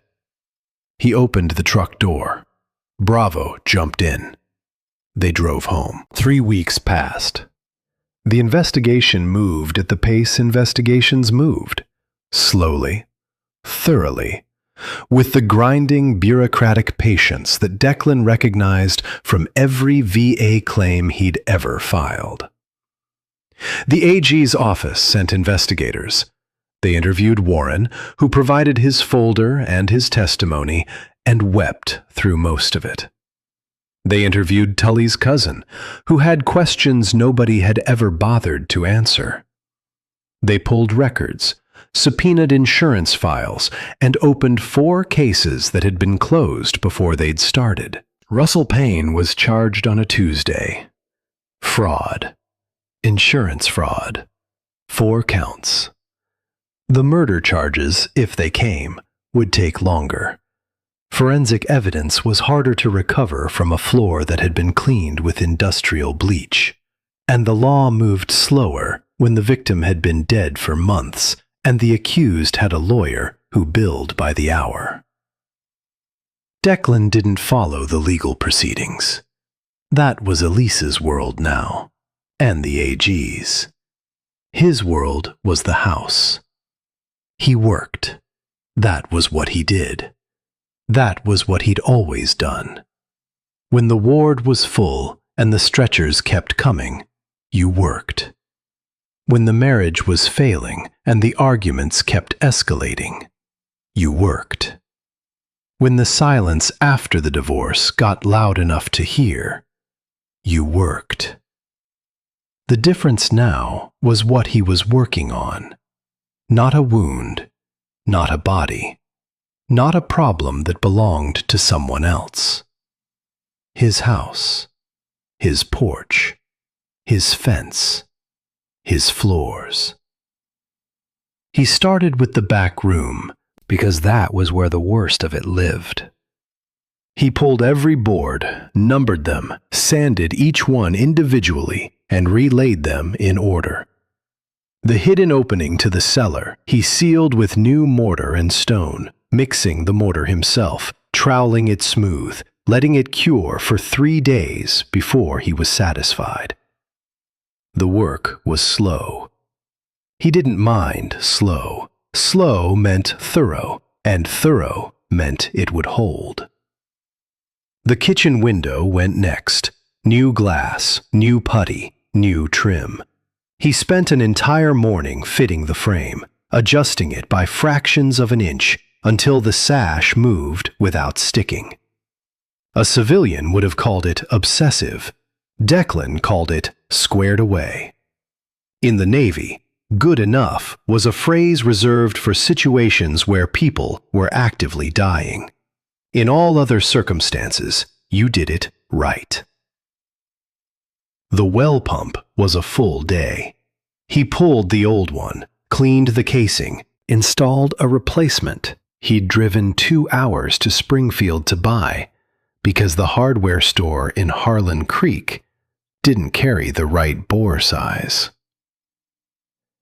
While he worked, Bravo lay in the shade of the well housing, watching, occasionally offering a supervisory nose push to a wrench or a fitting, as if to suggest that the human's technique could benefit from canine input.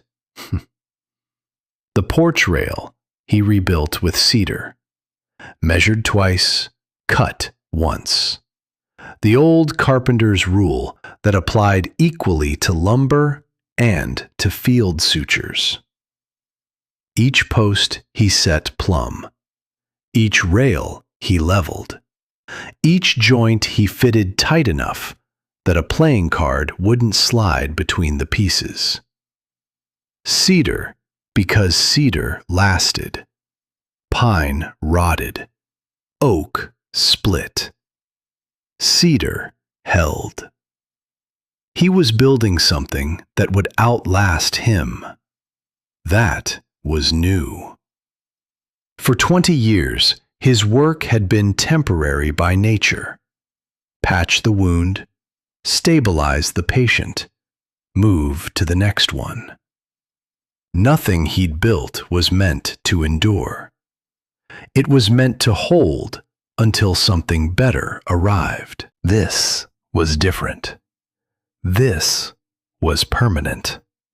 And permanent, it turned out, required a different kind of attention. Not the frantic focus of triage, but the patient concentration of someone who believed the future was a place worth building toward. Bravo supervised. That was the word for it, because helped would have been generous, and watched would have been insufficient.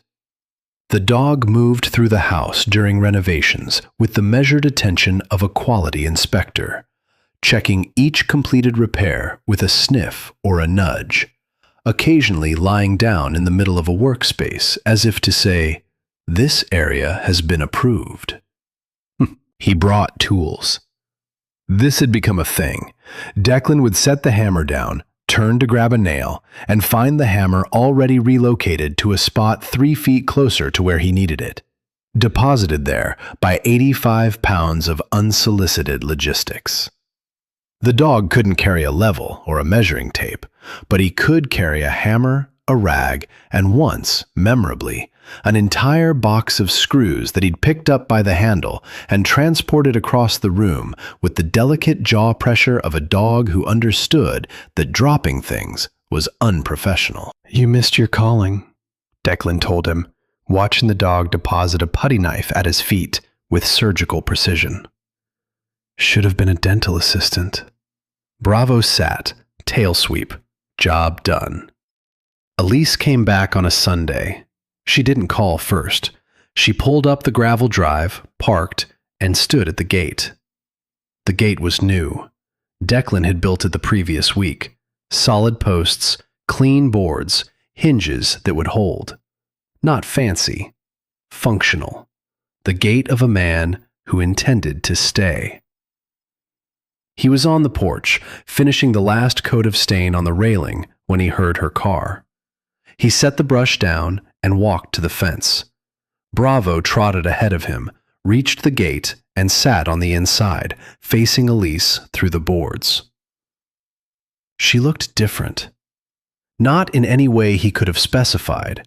Same hair, same sharp features, same boots, but something in her posture had shifted. Less defended, more present. She stood at the gate holding a manila envelope and something else, something he couldn't see. "Hey," she said. "Hey." "I brought something." She held up the envelope. Russell's formal indictment. 4 counts of insurance fraud, 1 count of evidence tampering. The murder charges are pending forensic results. And this.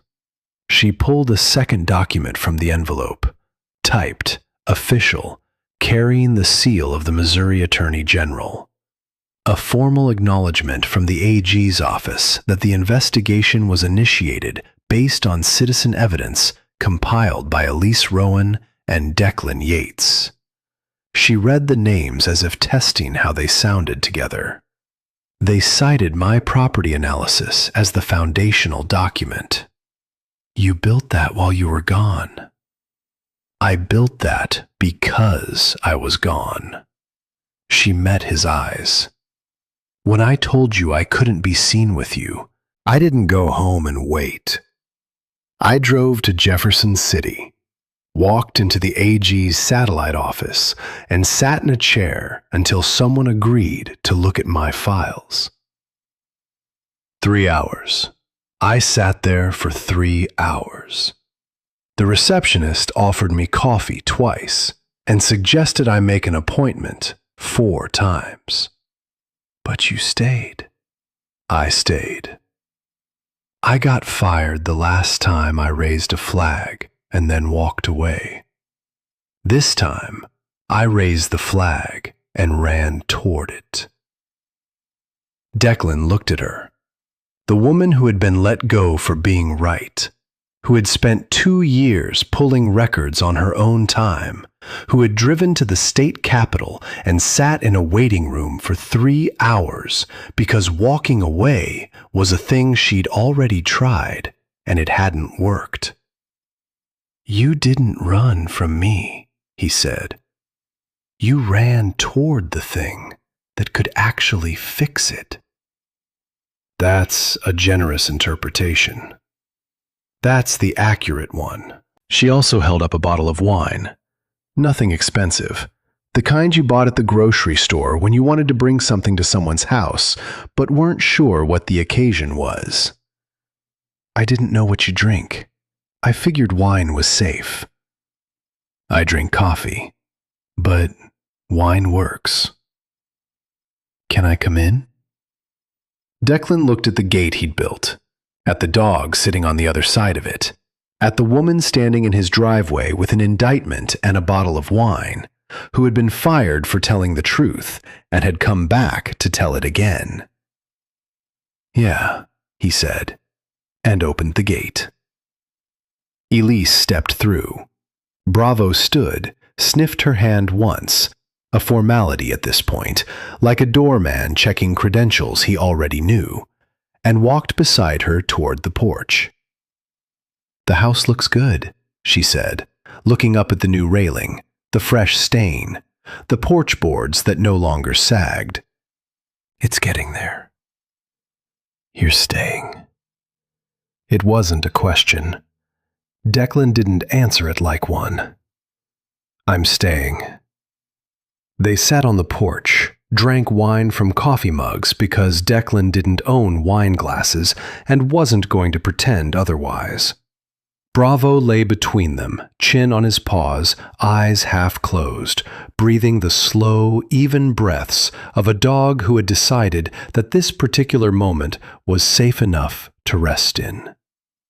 The Ozark Hills rolled to the west, green and gold in the late afternoon light. The creek was audible from the porch, a sound that had been there all along, but that Declan was only now quiet enough to hear.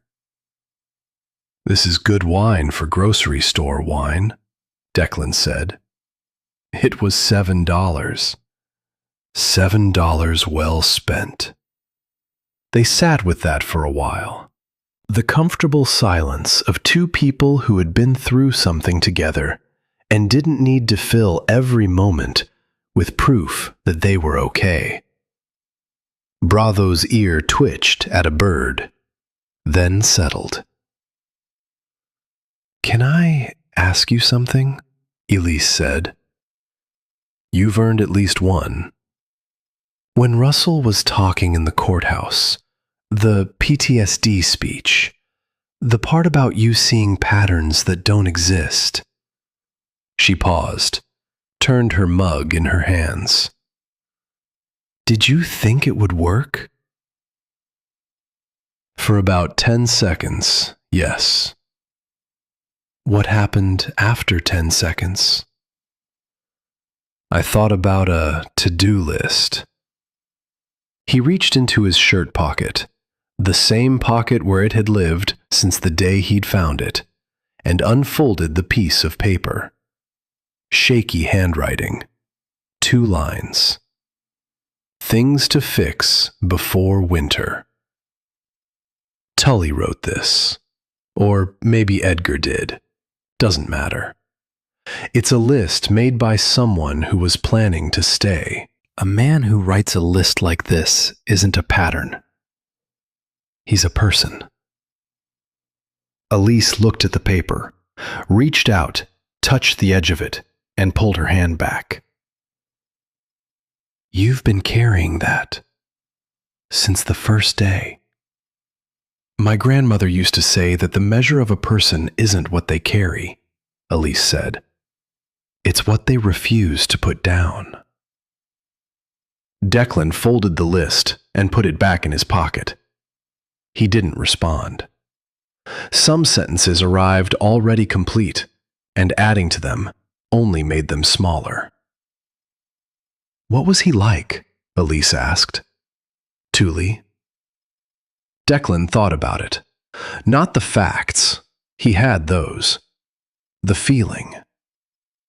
He was the kind of guy who read paper letters in a combat zone, he said. Folded them carefully. Kept them.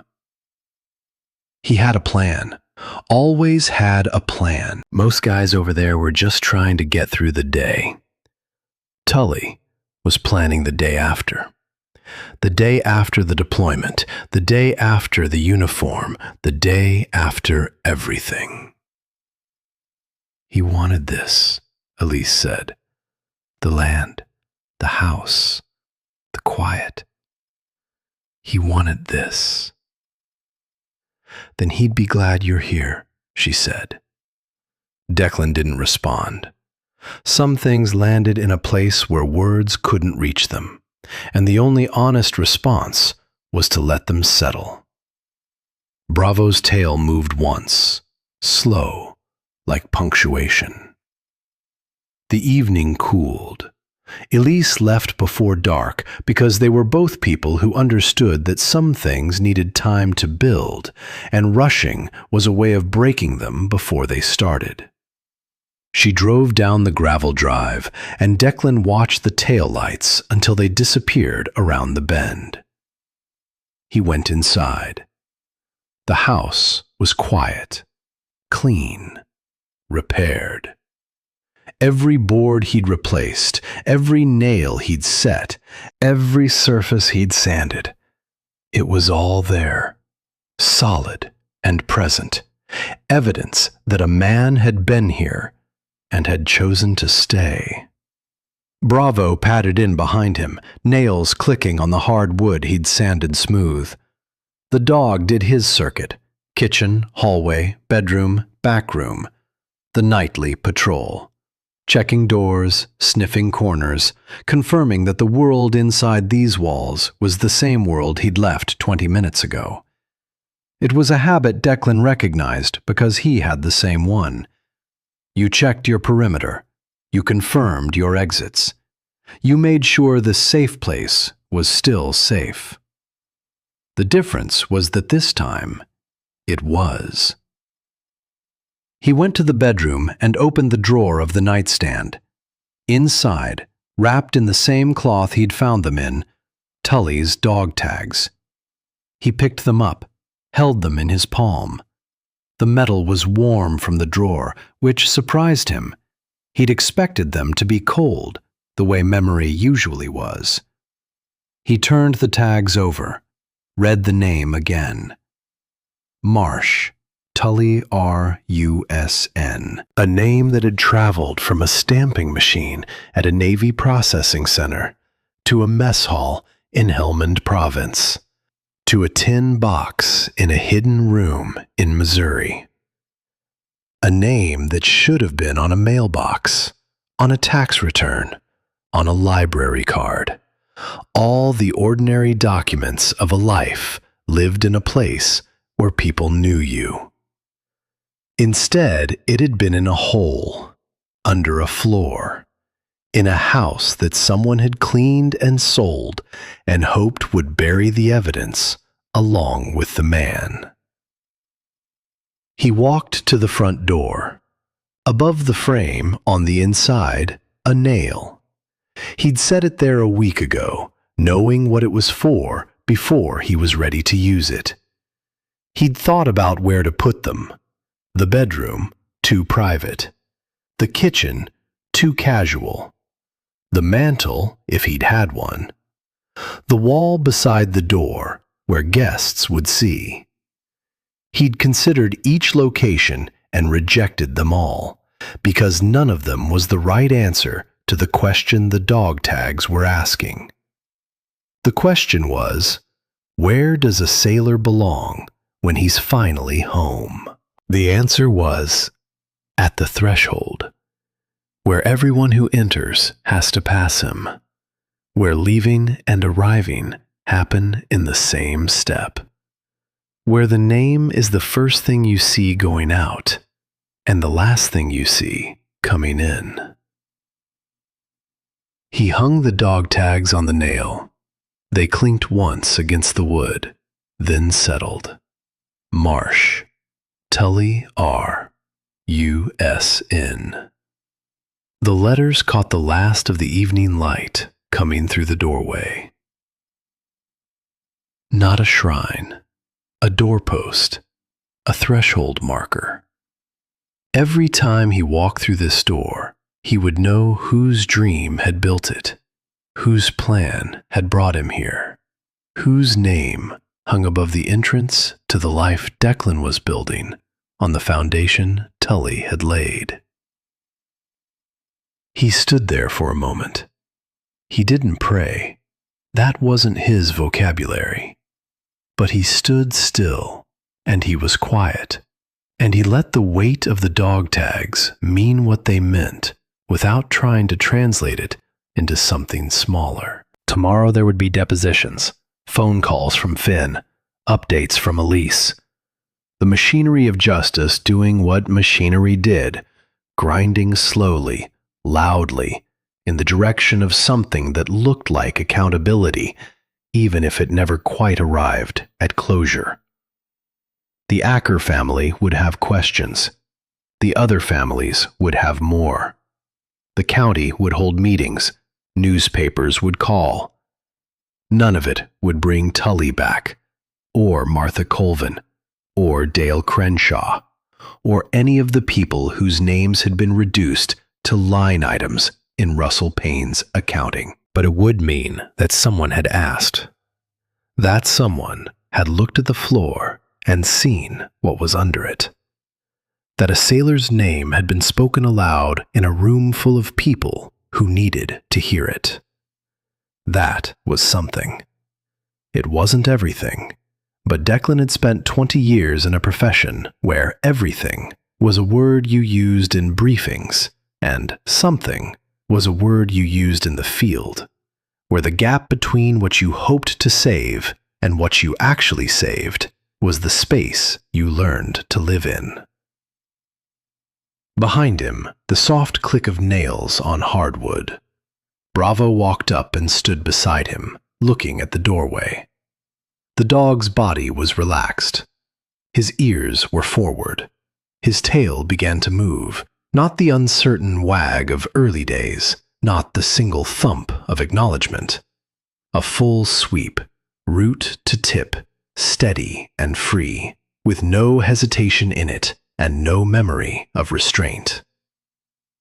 "Let's go home, boy," Declan said. But they were already home. He turned and walked inside. Bravo followed. The door stayed open behind them, letting in the evening air, the sound of the creek, the smell of cedar and cut grass, and an Ozark spring that was still unfolding. Outside, the hills held the last light. The fence stood straight. The porch didn't sag. And above the door, a dead sailor's name hung in the place where it belonged. Not forgotten, not hidden, not cleaned away. Present. Accounted for. Home.